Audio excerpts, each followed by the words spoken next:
நமோ நம சத்குருभ्यो நமோ நமः. நமோ நம சத்குருभ्यो நமோ நமः. நமோ நம சத்குருभ्यो நமோ நமः. நமோ நம சத்குருभ्यो நமோ நமः. சத்குருநாத் மகாராஜ் கி ஜெய். கோபிகா ஜீவனஸ்மரணம் கோவிந்தா கோவிந்தா.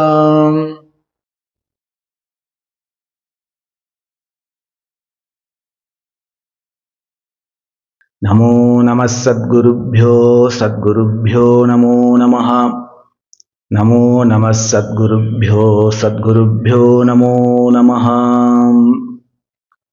ஸ்ரீகுரு சரணத்வந்த்வம் வந்தே அகம் மதிததுஸ்ஸகத்வந்த்வம் பிராந்திக்ரகோபசாந்திம் பாம்சுமயம் பசிதமாதனுதே தேசிகவரம் தயாளும் வந்தே அகம் நிகித நிகில சந்தேகம் யச்சரணத்வய அத்வய அனுபவ உபதிஷதி தத்பதஸ்யார்த்தம் சுத்யதிஹீனாந்தராத்மா கிருஷ்ணபதாம்போஜ பக்திமிதே வசனமிவ க்ஷாரோத்யைர்பக்த்யா பிரக்ஷால்யதே சேதः மாயாஹஸ்தேர்பயித்வா பரணகிருதிகிருதே மோகமூலோத்பவம் மாம் மாதः கிருஷ்ணபிதானே சிரசமய உதாசீன பாவம் கதாசீன் காருண்யைகாதிவாசே சகிருதபிவதனம் நேக்ஷ்யசே த்வம் மதீயம் தத் சர்வஜ்ஞன கர்த்தும் பிரபவதி பவதி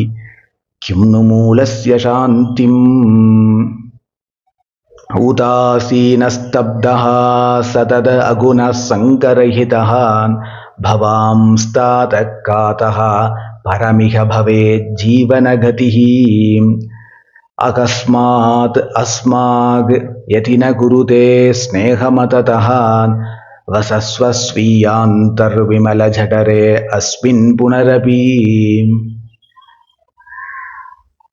ஜன்மாத்யஸ்ய யதோன்வயாதிததரஸ்சார்த்தேஷு அவிஜ்ஞஸ்வராட் தேனே பிரம்மஹ்ருதாய ஆதிகவயே முஹ்யந்தி யத்சூரயः தேஜோ வாரிமிருதாம் யதா வினிமயோ யத்ர த்ரிசர்கோ மிருஷான் தாம்னா ஸ்வேன சதா நிரஸ்தகுவஹம் சத்யம் பரம் தீமஹி.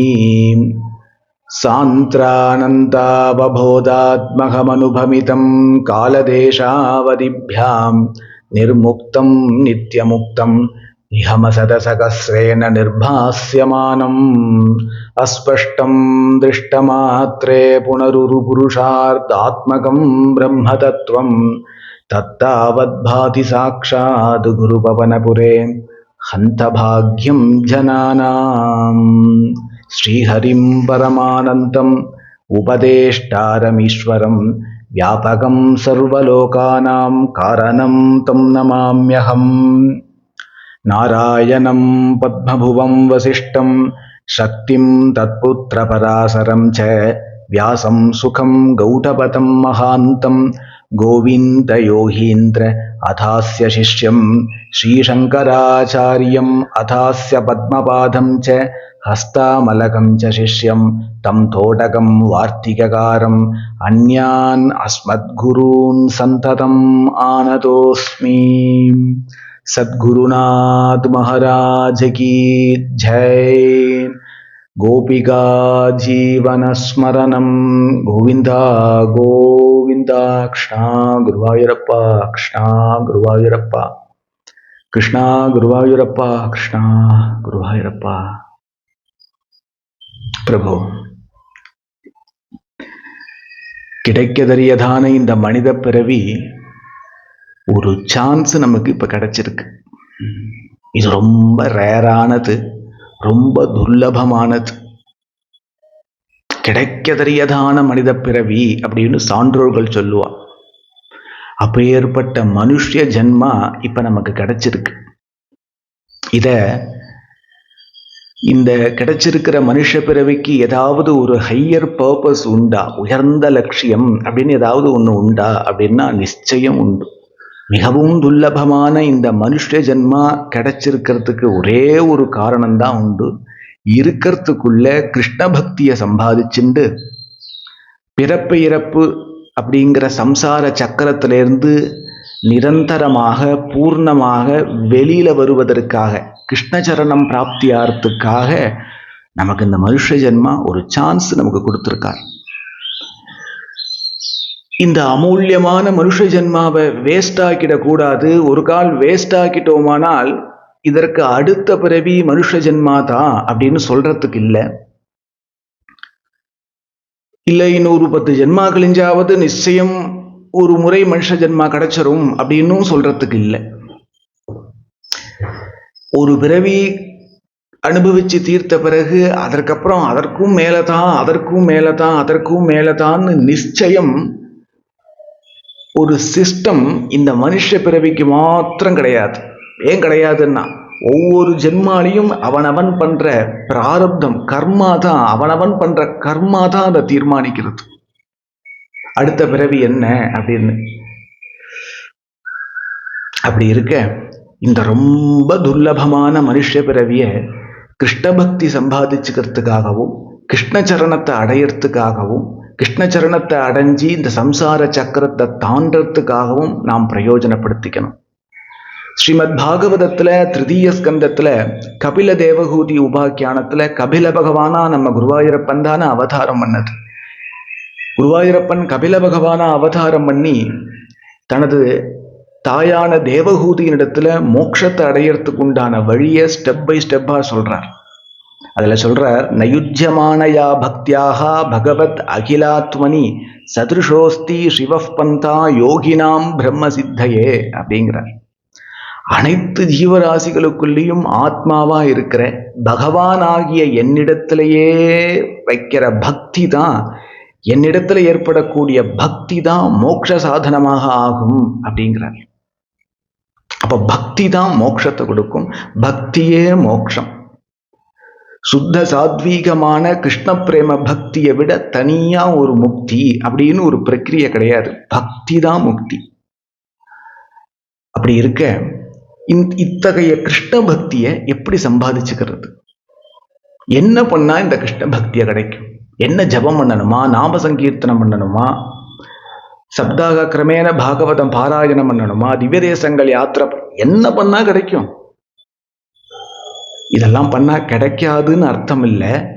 இதனால பக்தியை சம்பாதிச்சுடுவோம் அப்படின்னு ஜபம் பண்ணாலோ, நாம சங்கீர்த்தனம் பண்ணி நான் பக்தியை கிருஷ்ண பக்தியை சம்பாதிச்சுடுவேன்னு பண்ணாலோ, இல்லை நான் ரூப தியானம் எனக்கு நன்னா வரும், நான் அதை நித்தியப்படி ஸ்ரத்தையா பண்றேன், இதை பண்ணி நான் கிருஷ்ண பக்தி அடைஞ்சிடுவேன் அப்படிலாம் சாதனை பண்ணா அதற்கு பலன் கிருஷ்ண பக்தி இல்லை. அது கொடுத்துடாது. இதெல்லாம் பக்திக்கு சகாயமா இருக்கும். பக்தி வர வரையா இதெல்லாம் சகாயமா இருக்கும்.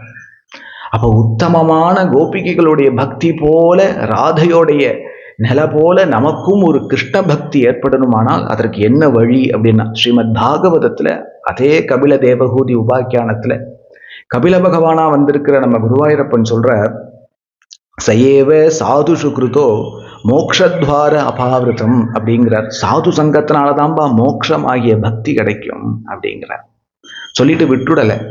சாதுக்கள் யாருன்னு சாது லட்சணத்தை சொல்றார். காரணம், இந்த காலத்துல ஒரு 2-3 லாங்குவேஜ் தெரிஞ்சு அத்தியாச்சரியமாக பிரவச்சனம் பண்ண தெரிஞ்சுட்டாலே அவனை மகான்னு நினைக்கிறான். வேஷதாரியாக மாத்திரம் சந்நியாச வேஷம் போட்டுட்டா அவளை மகான்னு நினைக்கிறா. போகட்டும், தப்பு இல்லை.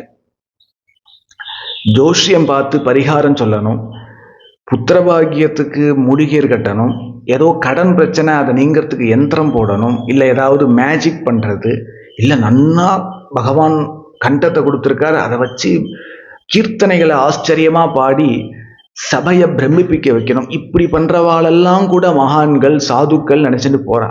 அப்போ யாரு சாதுக்கள் எப்படி தெரிஞ்சுக்கலாம்? கபில பகவான் சொல்ற, மை அனன்யபாவேன பக்திம் குருவந்தியே திருடாம் மத்கிருதே தியக்த கர்மானஹா தியக்த ஸ்வஜனபாந்தவாஹா அப்படிங்கிறார். உலகத்திலேருந்து எனக்கு எதுவும் வேண்டாம் அப்படின்னு தீர்மானிக்கின்ற பரம வைராக்கிய புருஷர்களாய், என்ன தவிர வேற நாதி இல்லாதவர்களாய் நானே கத்தின்னு இருக்கிறவர்களாய் யார் ஒருவர் இருக்கிறாளோ அவ தான் சாது அப்படிங்கிறார்.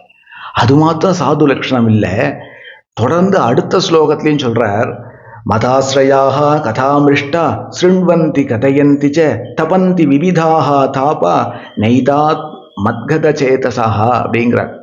ஒவ்வொரு நாளும் ஒவ்வொரு நிமிஷமும் என்னோட கதையவே பேசிண்டு, என்னுடைய கதையவே கேட்டுண்டு, என் நாமத்தையே சொல்லிண்டு, என்னையே தியானம் பண்ணிண்டு, என்னையே நினைச்சிண்டு, என்னுடைய திருப்திக்காகவே சமஸ்த கர்மாக்களையும் பண்ணிண்டு, இப்படி யார் ஒருவர் ஜீவிக்கிறாளோ அத்தகைய மகானுபாவர்கள் தான் சாதுக்கள். அத்தகைய சாது சங்கத்தினால தான் கிருஷ்ண பக்தியை சம்பாதிச்சுண்டு மோட்சமாகிய கிருஷ்ணச்சரணத்தை அடைய முடியும், இனி பிறவி இல்லைங்கிற நிலையை எட்ட முடியும் அப்படிங்கிறார் கபிலர். பாகவதத்துல ஏகாதச ஸ்கந்தத்துல நம்ம குருவாயூரப்பன் உத்தவரிடத்திலையும் தொட்ட இடங்கள் எல்லாம் சாதுக்களுடைய பெருமையவே பேசிட்டு இருக்கார். நோ உபாயோ வித்யதே திரியம் சத்சங்கேன வினோத்தவா அப்படிங்கிற, சத்சங்கத்தை தவிர என்னை அடையறதுக்கு மற்றொரு மார்க்கம் சுலபமானது அல்ல, அதை தவிர வேற மார்க்கமே இல்லை அப்படின்னு சாட்டியம் முடிக்கிறார் குருவாயூரப்பன். அப்போ சம்சார சக்கரத்துல சிக்கி தவிச்சுட்டு இருக்கிற நாமா சாதனை பண்ணி கரையேறது அப்படின்னு சாத்தியம் இல்லை. யாராவது பூர்ண பிரம்மனிஷ்டாலோடைய சங்கத்தினாலையும் தரிசனத்தினாலையும் சதா கிருஷ்ணானுபவத்துல இருக்கிற சாது சங்கத்தினாலையும் அவளை ஸ்மரிக்கிறதுனாலையும் அவளுடைய சரித்திரத்தை கேட்டுட்டே இருக்கிறதுனாலையும் தான் அப்படி கரையறனா தான் உண்டு. கரையறதுனா அப்படி நமக்கு கிருஷ்ண பக்தி வந்தாதான் உண்டு. இது குருவாயூரப்பனுக்கு தெரியாதா? ஏன்னா இதை சொன்னதே குருவாயூரப்பன் தானே.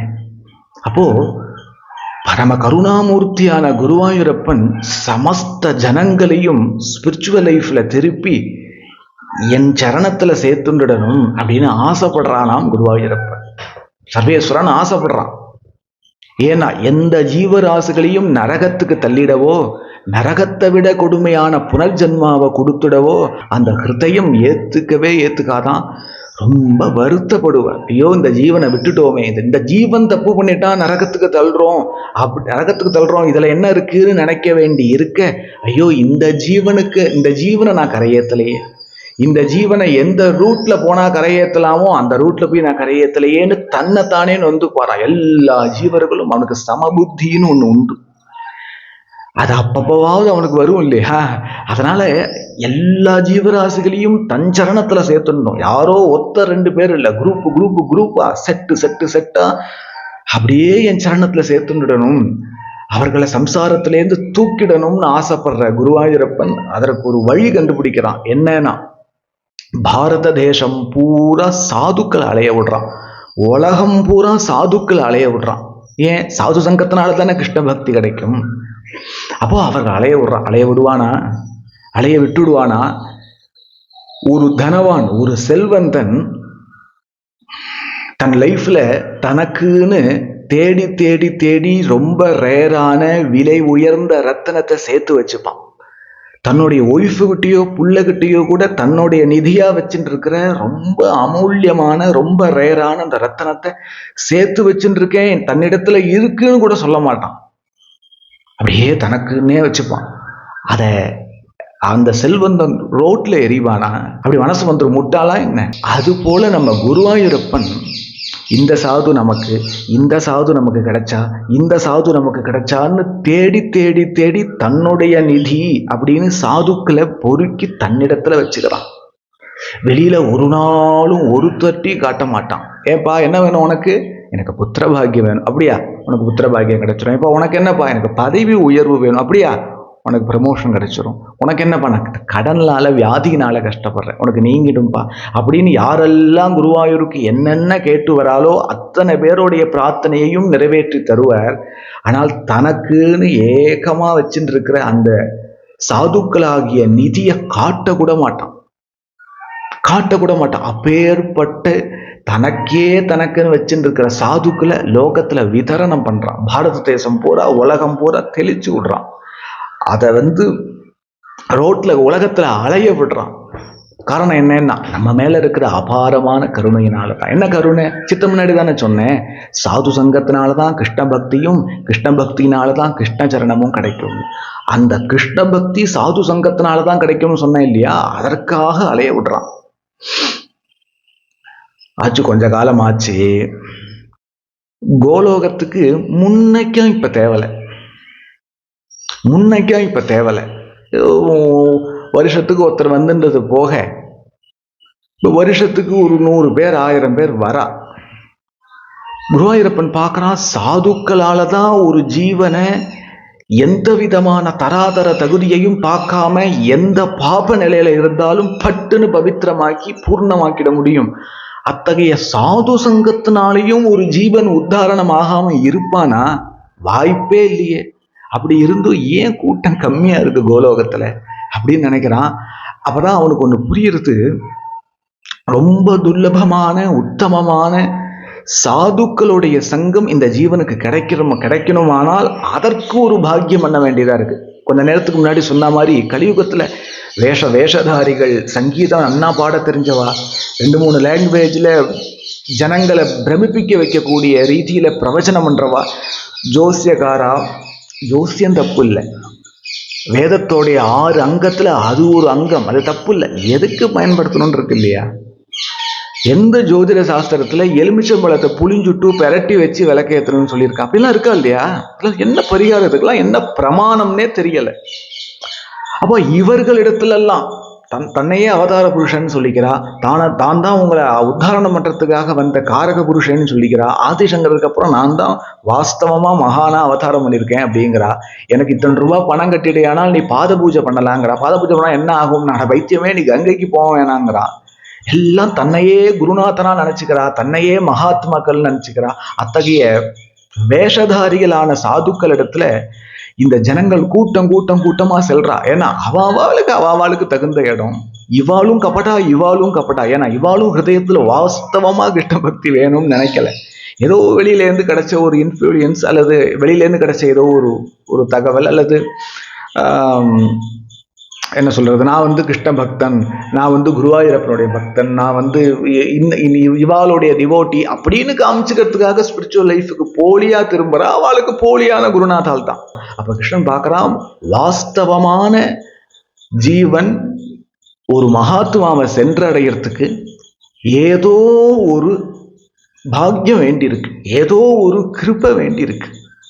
அந்த கிருபை இருந்தாதான் இந்த ஜீவன் உத்தமமா கிருஷ்ண தியானத்துல இருக்கிற, கிருஷ்ணானுபவத்துல இருக்கிற சாது சங்கத்துல போய் இவன் சேர முடியும். நாரத பக்தி சூத்திரத்துல கிருஷ்ண பக்தி எப்படி வரும் அப்படின்னு அநேக சூத்திரங்கள்ல சொல்றார். அதுல ஒரு சூத்திரம் ரொம்ப ஆச்சரியமா இருக்கும், எனக்கு ரொம்ப பிடிக்கும். அது முக்கியதஸ்து மகத் கிருபைவ அப்படிங்கிறார். கிருஷ்ண பக்தி எப்படி வரும்னா சாது சங்கத்தினாலதான் கிடைக்கும், முக்கியமா சாது சங்கத்தினாலதான் கிடைக்கும் அப்படின்னு சொல்றார். சொல்லிட்டு விட்டுடல.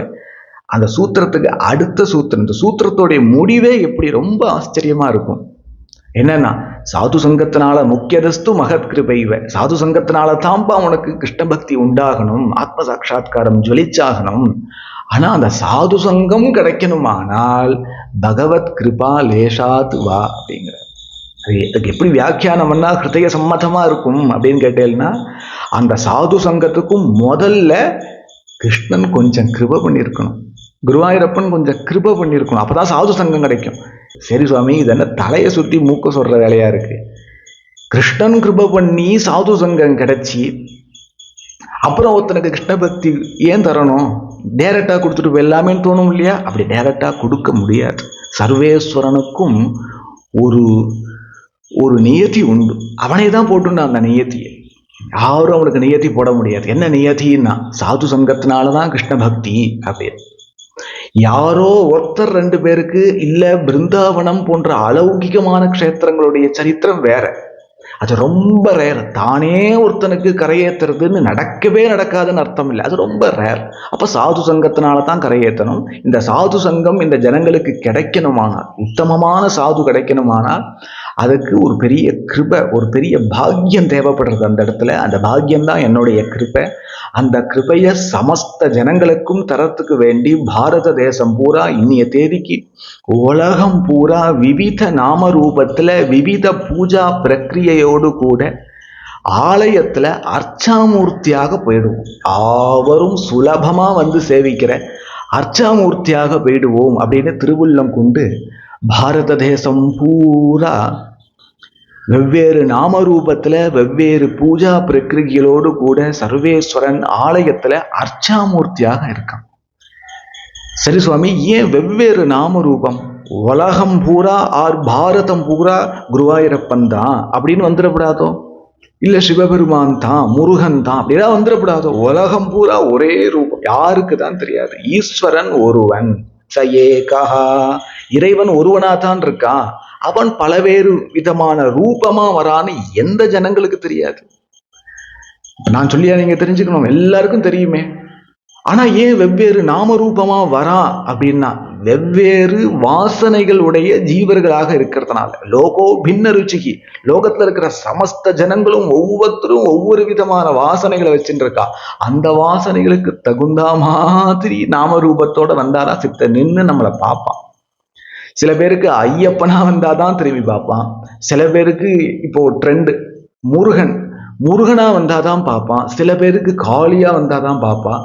சில பேருக்கு சந்நியாச வேஷத்துல இருந்தாதான் பார்ப்பான். சில பேருக்கு சர்வ அலங்கார பூஷிதனாய் கோடீஸ்வரனாய் அந்த மாதிரி இருந்தாதான் பார்ப்பான். திருப்பதி, பத்மநாபபுரம் அந்த மாதிரி எல்லாம் பணக்கார சுவாமியா இருந்தாதான் பார்ப்பான். அவனுடைய வாசனை. அப்போ லோகத்துல பகுவிதமான வாசனைகள் இருக்கக்கூடிய ஜனங்களுக்கு தகுந்த மாதிரி பலவிதமான நாமரூபத்துல வரான். நாமரூபம் ஓகே, ஏன் பலவிதமான பூஜா பிரக்கிரியோடு வரான்? எல்லாம் ஒரே பூஜை தான், வேதம் ஒண்ணு தானே, அப்ப பூஜையும் ஒண்ணுதான் வச்சிடப்படாதா? ஏன் வெவ்வேறு விதமான பூஜை? அதுக்கும் காரணம் என்னன்னா ஜனங்களுடைய வாசனைகள் தான். அவளுக்கும் ஒரு இஷ்டம். இப்போ ஊத்துக்காடு சன்னதியில, ஊத்துக்காடு காளிங்கரத்ன கிருஷ்ண சன்னதியில அர்ச்சகரா நான் கைங்கரியம் பண்ணிட்டு இருக்கேன். அது பார்க்குற நிறைய பேருக்கு தெரிஞ்சிருக்கும். இந்த சன்னதியில ஒருத்தர் ஒரு ஒரு செட்டியார் பாட்டி ஒருத்தர் வருவா. இப்ப வரதில்லை கொஞ்ச நாளா, ஆனா ரொம்ப வருஷம் கண்டினியூஸா வந்துன்னு இருந்தா. அவன் என்ன பண்ணுவான்னா, அவ கொஞ்சம் செட்டியாரா இருந்த போதிலும் கொஞ்சம் கஷ்டப்படுற ஃபேமிலி தான். அவ ஆத்துல ஒரு பசுமாடு இருக்கு. அநேகமா அவ ஆத்துலேயே ரொம்ப காஸ்ட்லியான பொருள் இந்த பசுமாடு தான். அந்த பசுமாட்டு பால் எடுத்து தான் தானும் சாப்பிட்டுன்னு ஏதோ 8 வீட்டுக்கு கொடுத்துட்டு இப்படி தாக்கும் சிம்பிளா வாழ்ந்துட்டு இருக்கான். அந்த பால் தயிராகி அந்த தயிர்லேருந்து வெண்ணெய் கிடைஞ்சி ஒரு 2-3 நாளைக்கு கொஞ்சமா ஆத்துல என்ன வெண்ணெய் கிடைச்சிட போறது? ஒவ்வொரு உருண்டை கிடைக்கும். இப்படி ஒரு 20-22 உருண்டை, ஒரு 30 உருண்டை கிடைச்ச உடனே எல்லாம் போட்டு காய்ச்சி வெண்ணெயாக்கி ஒரு 2-3 விளக்கு, ஒரு 4 விளக்கோ 7 விளக்கோ அந்த அம்மா ஏதோ கணக்கு வச்சுட்டு இருக்கா. அந்த விளக்கு ஏத்துற அளவுக்கு நெய் வந்தோடனே ஊத்துக்காடு வந்துருவா. உள்ள சுவாமியெல்லாம் பார்க்க மாட்டான். அது கிருஷ்ண ஜெயந்திக்கு ஒரு முறையோ வருஷத்துக்கு ஒரு முறையோ தான் உள்ள வந்து சுவாமியை பார்ப்பா. ஊத்துக்காடு கிருஷ்ண கஷேத்திரத்துக்கு வந்து விளக்கேற்றுறதுக்கும் ஒரு இடம் இருக்கு. அந்த இடத்துல நிதானமா ரசிச்சு சுத்தமாக அமைதியாக உட்கார்ந்துட்டு நாம காயத்ரி ஜபம் பண்றது போல அந்த விளக்கெல்லாம் எடுத்து நல்லா தொடச்சி அழகழகான திரி போட்டு முத்தா அந்த நெய்யினால விளக்கேத்தி அதை கண்ணார பார்த்து 2 பொட்டு கண்ணீர் விட்டுட்டு போயிடுவா. அந்த அம்மாவுக்கு விளக்கேத்துறது தான் கிருஷ்ண உபாசனை, அதுதான் ஈஸ்வர உபாசனை. இன்னொருத்தர் வருவா. இப்போ கூட வந்துட்டு இருக்கு ஊத்துக்காடு சன்னதியில. யாரோ ஒருத்தர், பேர் மறந்து போகுது, சென்னையில இருந்து நினைக்கிறேன். 2 ஊதுபத்திய கரெக்டா ஒரு கவர், அது பொருந்துற மாதிரி ஒரு கவர் வாங்கி அதுல வச்சு 12 ரூபா ஸ்டாம்பு வாங்கி ஊத்துக்காடு காமிச்சுட்டு இருக்கான். 2 ஊதுபத்தி. ஒரு ஊதுபத்தி 2 ரூபான்னு வச்சுட்டா கூட 4 ரூபா தான். ரொம்ப சுமாரான ஊதுபத்தி. அதை ஒருத்தர் அனுப்பிச்சு விட்டு இருக்கா. இப்பவும் வருது. 4 வருஷமா பார்த்துட்டு இருக்கேன். யாரு என்ன ஒன்றும் தெரியல. ஊத்துக்காடு கிருஷ்ணனுக்கு அந்த ஊதுபத்தி வந்துட்டு இருக்கு. 2 ஊதுபத்தி. அவளுக்கு தூப கைங்கரியம் பண்றதுதான் அவளுக்கு கிருஷ்ண உபாசனை. இது மாதிரி பகுவிதமான வாசனைகள் உடைய ஜனங்களா இருக்கிறதுனாலையும் அவர்களுக்கு தக்க பிரகாரம் விவித பூஜா பிரக்கிரியோடு கூட விவித நாமரூபத்தோடு கூட ஆலயத்துல அர்ச்சாமூர்த்தியா இருக்கான். அப்படி இருந்தா என்ன ஆகும்னா, ஏதோ ஒரு காரணவசால் சன்னதிக்கு வந்துடுவான், ஆலயத்துக்கு வந்துடுவான். சில பேர் வருவான். என்ன வருவான்னா, எனக்கு புத்திரபாகியம் வேணும், புத்திரபாகியம் இல்லாம கஷ்டப்படுறேன் கிருஷ்ணா அப்படின்பா. அப்படியா, உனக்கு புத்திரபாகியம் கிடைக்கும். இன்னும் சில பேர் வருவா, நான் விவாகமாகாம கஷ்டப்படுறேன் அப்படின்பா. இன்னும் சில பேர் வருவா, விவாகம் ஆயிடுத்து அதனால கஷ்டப்படுறேன், எனக்கு விமோசனம் குடும்பம், நிறைய வருவா. இப்படி எதை வேணா கேட்டு வருவா. இப்படி ஏதோ ஒரு லௌகீகமான காமியார்த்தமான பிரார்த்தனைகளை எடுத்துட்டு சன்னதிக்கு வந்துடுவா. அதை தப்புன்னு சொல்லலை, அதுதான் பக்தியோடைய ஆரம்ப நிலை. அவளையும் பக்தன் அப்படிங்கிறான் கீதையில குருவாயூரப்பன்.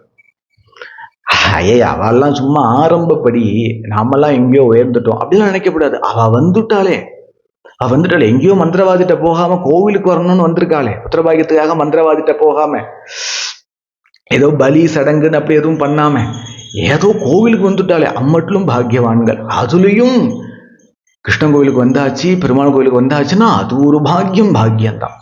இப்படி ஏதோ ஒரு ரூபேன கிருஷ்ண சன்னதிக்கு ஆலயத்துல அர்ச்சாமூர்த்தியா இருக்கிற சுவாமிய பகவானை பார்க்க ஜனங்கள் வந்துட்டான்னா அவளுக்கு ஒரு கடாட்சம் பண்ணிடுவான் பகவான். என்னன்னா, நீ கேட்டதையெல்லாம் கொடுக்குறேன், ஆனா நான் உனக்கு ஒண்ணு கொடுக்கணும்னு நினைக்கிறேன். என்னன்னா, உனக்கு ரொம்ப சீக்கிரம் சாது சங்கம் கிடைக்கட்டும் அப்படின்னு ஆசீர்வாதம் பண்ணிடுவான். அவளுக்கு ரொம்ப சீக்கிரம் சாது சங்கம் கிடைச்சி ரொம்ப உயர்ந்த நிலையை பட்டுன்னு ஸ்பிரிச்சுவல் லைஃபுக்கு ரொம்ப உயர்ந்த நிலையை அடைஞ்சிருவா. இந்த ஸ்பிரிச்சுவல் லைஃப்னா ஏதோ மொட்டை அடிச்சுக்கணும், பேர் மாத்திக்கணும், சந்நியாசம் வாங்கிக்கணும்,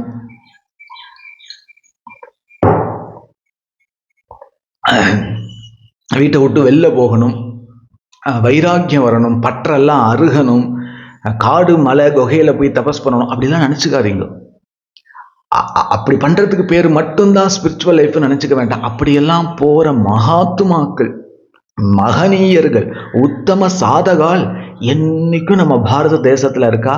ஒரு படி மேல போய் நன்னா யோசிச்சு நிறைய பிரமாணத்தோட சொல்றேன், உலகம் பூரா இருக்கா. என்னதான் பாரத தேசம் பக்தி சகாயம் ஞான சகாயமான க்ஷேத்திரம் அப்படின்னு சொன்ன போதிலும் சாதகால் உண்மையான கிருஷ்ணதாகம் கிருஷ்ண விரகம் உடையவா உலகம் பூரா இருக்கா. அது அவர்களுக்கு நமஸ்காரம் பண்ணுவோம், அதை பத்தி இல்லை.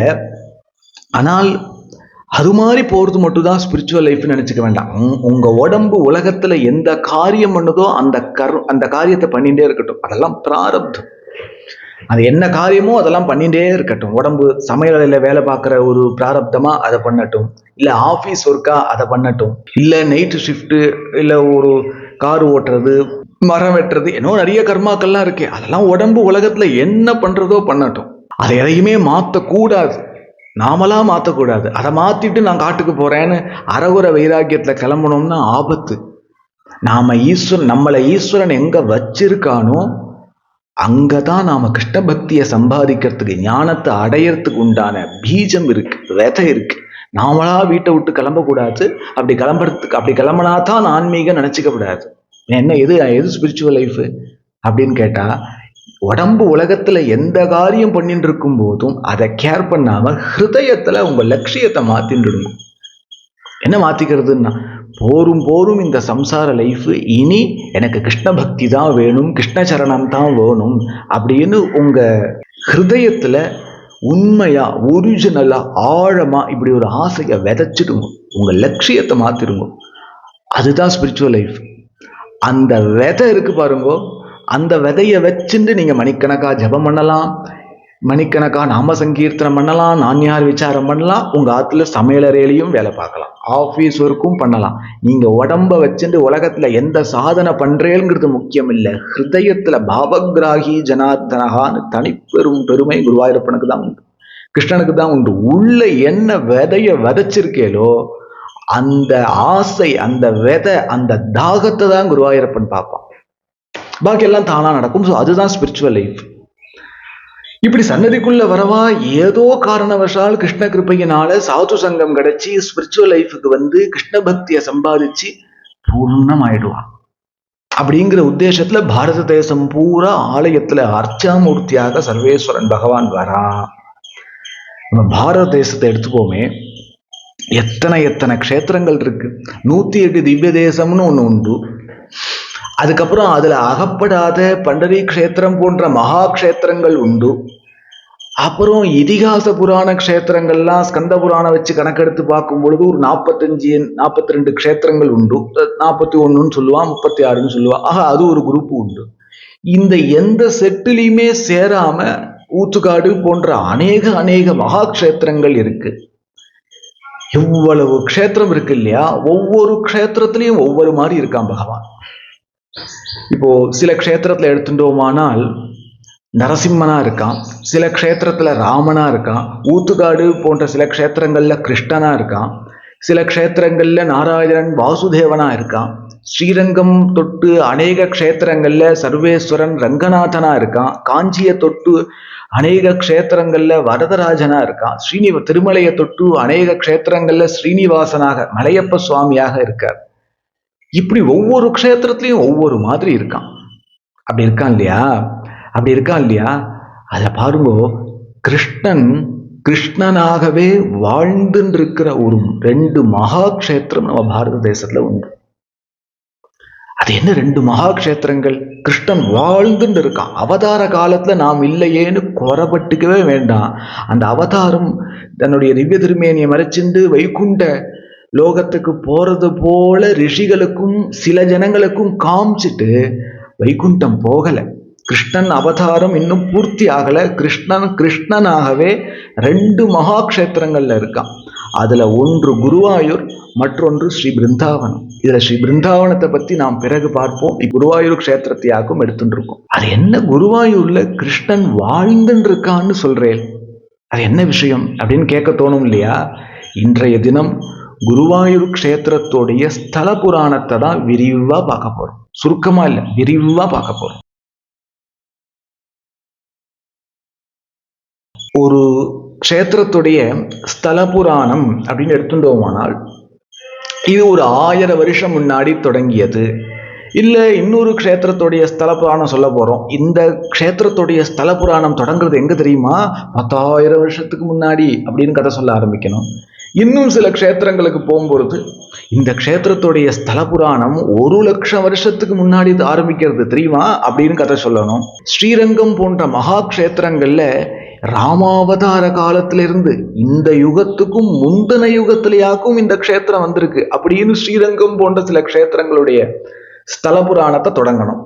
ஆச்சா, இந்த குருவாயூர் க்ஷேத்திரத்துடைய ஸ்தல புராணம் எப்ப தொடங்குது? 5000 வருஷத்துக்கு முன்னாடியா, 10,000 வருஷத்துக்கு முன்னாடியா, 1,00,000 வருஷத்துக்கு முன்னாடியா, ஒரு யுகத்துக்கு முன்னாடியா, எப்ப தொடங்குது அப்படின்னு பார்த்தா ஒரு யுகத்துக்கு முன்னாடி இல்ல, 2 யுகத்துக்கு முன்னாடி இல்ல, 4 யுகத்துக்கு முன்னாடி இல்ல, உலக சிருஷ்டி ஏற்படுவதற்கு முன்னாடி குருவாயூர் க்ஷேத்திரத்துடைய ஸ்தல புராணம் தொடங்குது. அப்படின்னா என்ன அர்த்தம்னா, பாரத தேசத்திலேயே இவ்வளவு பழமையான சரித்திரம் இருக்கக்கூடிய ஒரு க்ஷேத்திரம் மற்றொன்று இல்லை. எப்போ பிரம்மதேவர் தோன்றினாரோ அப்போ, அப்படின்னா இன்னும் உலகமே சிருஷ்டிக்கப்படலை, உலக சிருஷ்டிக்காக பிரம்மா எப்போ தோன்றினாரோ அப்ப குருவாயூர் க்ஷேத்திரத்துடைய ஸ்தல புராணம் தொடங்குது. இப்போ குருவாயூர் க்ஷேத்திரத்துடைய ஸ்தல புராணத்தை பார்ப்போம். ஸ்ரீமத் பாகவதம் சொல்றது, உதாப்ளுதம் விஸ்வமிதம் ததாசேத் என்னித்ரயா மீலித திருண்யமீலயது அஹீந்திரதல்பே ஷயான ஏகஹாம் கிருதக்ஷணஹா ஸ்வாத்மரதௌ நிரீஹ. சிருஷ்டி தொடங்கிறதுக்கு முன்னாடி பிரளய ஜலத்துல யோக நித்ரையில பகவான் பள்ளி கொண்டிருக்கார்.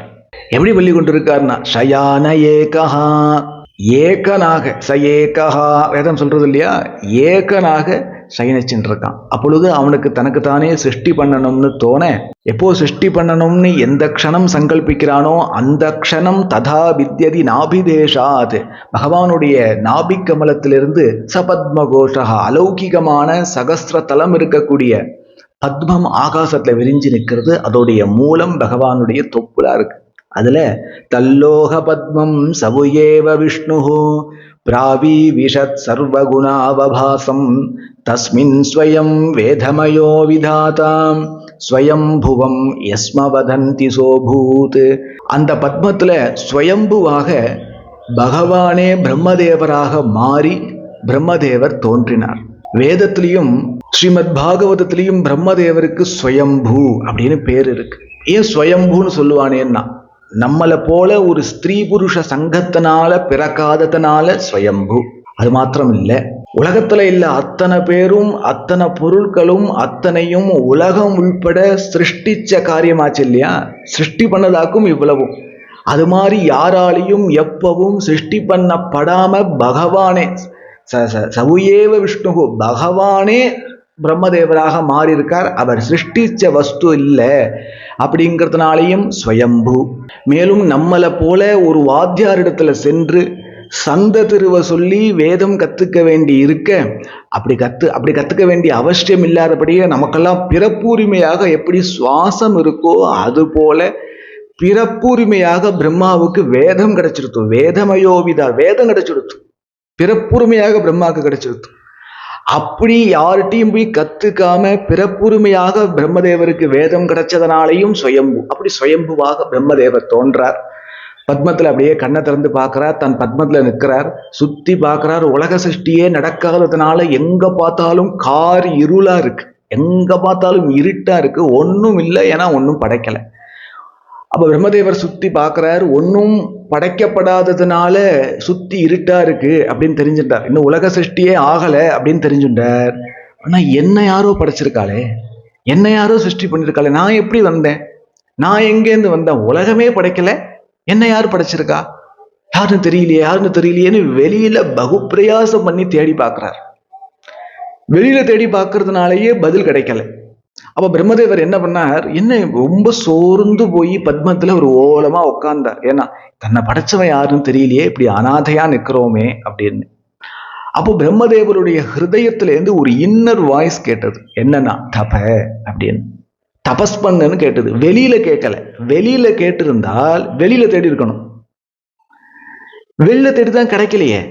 அப்போ கொஞ்சம் கூட சந்தேகம் இல்லாம ஹிருதயத்துல கேட்கறது தப அப்படின்னு உள்ள கேட்டதுனால உடனே பத்மாசனத்திலேயே அந்த இடத்துலயே பத்மத்து மேல பத்மாசனத்திலேயே பிரம்மதேவர் உட்கார்ந்துட்டு சுவாசத்தை நியந்திரணம் பண்ணி, நிரோதம் பண்ணி இல்லை, சுவாசத்தை தேவையான அளவு நியந்திரணம் பண்ணி மொத்த கவனத்தையும் உள்ள திருப்பி நான் நான் நான் நம்ம துடிக்கிறதே, எங்கேயோ ஒரு ஸ்பந்தனம், ஒரு துடிப்பு இருக்கே, நான் நான் நான் நான், இந்த நான் யாரு, இந்த நான் யாரு, நான் யாருன்னு அப்படின்னு நான் யாரு விசார ரூபேன தபஸ் பண்றார். எவ்வளவு வருஷம் பண்றாருன்னா 1000 வருஷம் பிரம்மதேவர் பத்மாசனத்துல உட்கார்ந்துட்டு சுவாசத்தை நியந்திரணம் பண்ணி நான் யார் விசார ரூபேன தபஸ் பண்றார். 1000 வருஷம் பண்றார். 3 நாளா சந்தியாவனம் பண்ணிட்டு இருக்கேன், எனக்கு இன்னும் காயத்ரி பிரத்யக்ஷமாகலைங்கிறோம்.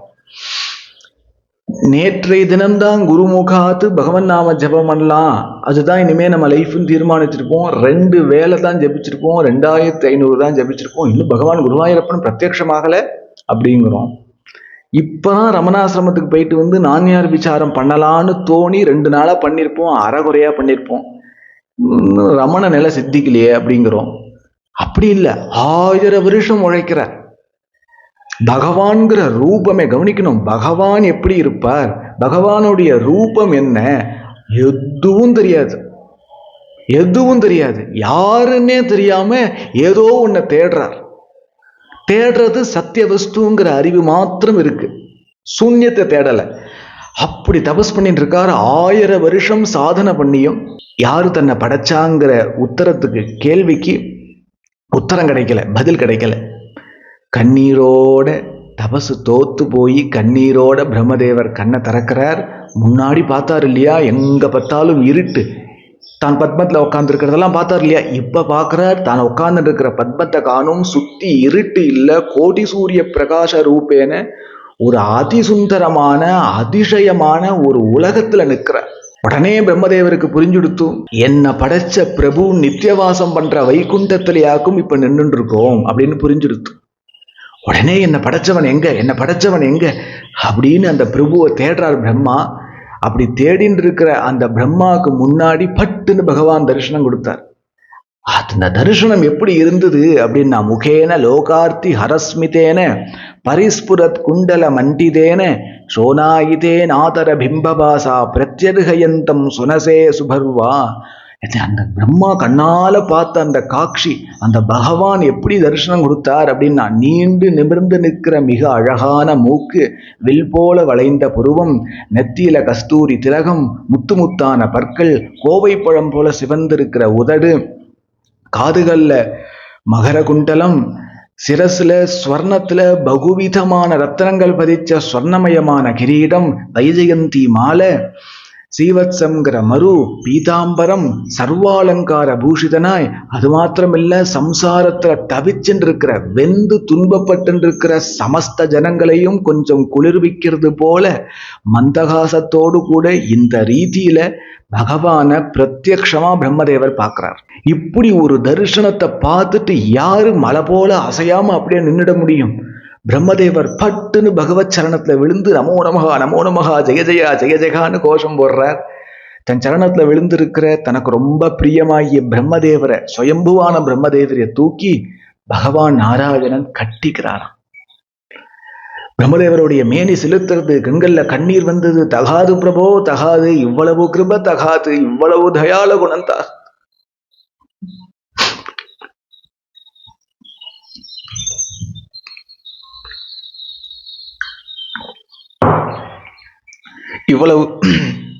இவ்வளவு தயால குணம் தாங்காது பிரபோ, நான் நீச்சன், நான் பரம நீச்சன்னு பிரம்மா ஒதுங்கிக்கிறார். அப்போ பிரம்மதேவருடைய தோலை தட்டி பகவான் சொல்றார், சபாஷ். என்ன சபாஷ்? நான் கண்டுபிடிச்சிட்டியே, என்ன கண்டுபிடிச்சிட்டியே, தபசனால என்ன அடைஞ்சிட்டியே, தபசனால என்ன பார்த்துட்டியே, சபாஷ்பா, உன்னுடைய உழைப்பு உன்னுடைய சாதனை அபாரமானதுங்கிற இந்த வார்த்தையை கேட்டோன பிரம்மதேவர் உடம்பெல்லாம் வேர்த்து நடுநடுங்கி போய் இருகரம் கூப்பி, சுவாமி என்ன வார்த்தை சொல்லிட்டேன், பகவானே என்ன வார்த்தை சொன்னீர் நீர், தபஸுக்கு கிடைக்கிற வஸ்துவா நீங்க? யாரு எப்போ தபஸ்னால உங்களை அடைஞ்சிருக்கா? தபஸ்னால அடையலாம் உங்களை தபஸ்னால அடையலான்னு நினைக்கிறத விட பாபம் என்ன இருக்கு? எந்த சாதனை யாரு எவ்வளவு திறமையா பண்ணட்டும், எவ்வளவு காலம் பண்ணட்டும், அதுக்கு கூலியா நீங்க? உங்களுடைய கிருபை ஹிருதயத்துல நான் தியானம் பண்ணணும்னு தோணிச்சு, தபஸ் பண்ணணும்னு தோணிச்சு, உங்க கிருபை தபஸ் நடந்தது. தபஸ் பண்ணேன்னு சொல்லல, தபஸ் நடந்தது. உங்க கிருபை தபஸுக்கு பலனா என் முன்னாடி நீங்க நிற்கிறேன். அப்படி இருக்க நான் சாதனையினால தபஸுனால உங்களை அடைஞ்சிட்டேன்னு சொல்லலாமா?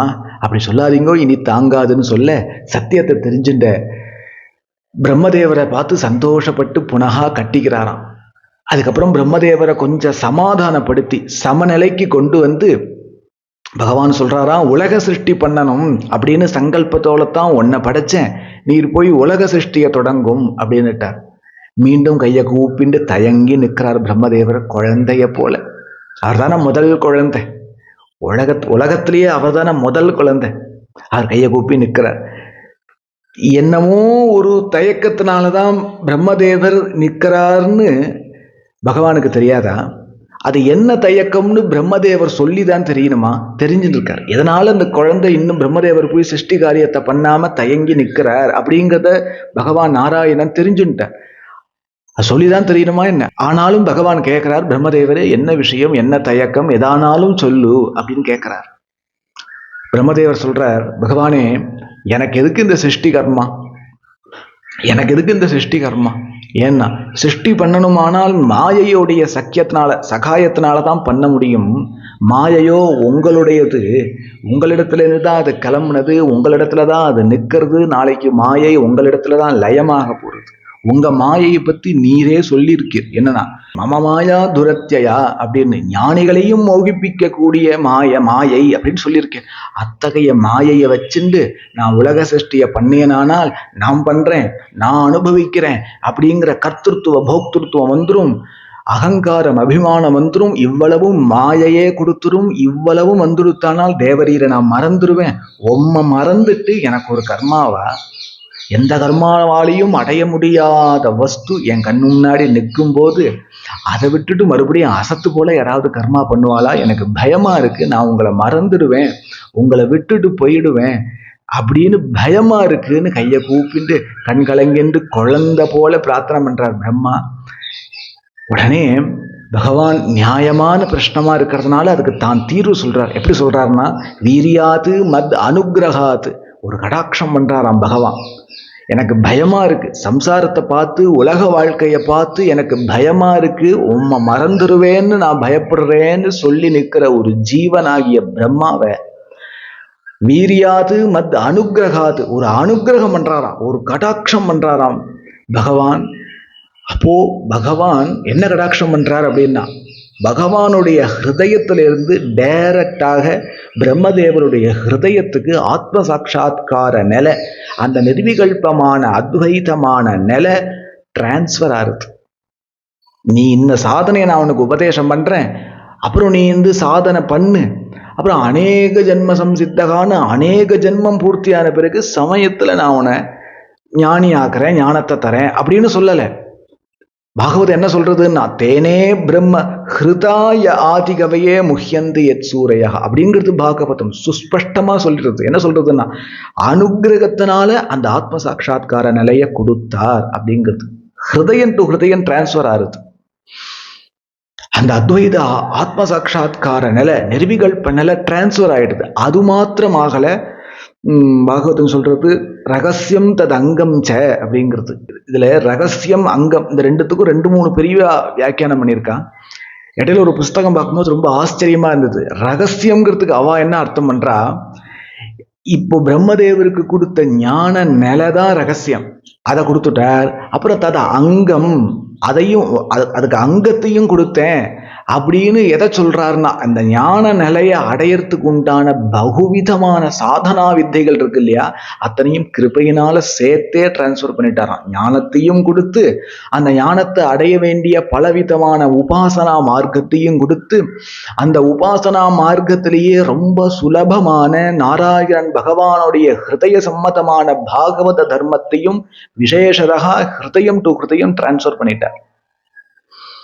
சரி, பிரம்மதேவர் தான் பூர்ணமாயாச்சே, பூர்ணமாக்கியாச்சே. லட்சியத்தை ஒருவன் எத்தின பிறகும் என்னத்துக்கு சாதனை வேணும்? பிரம்மதேவர் தான் பூர்ணமாயிட்டார், அவருக்கு சாதனை இல்லை.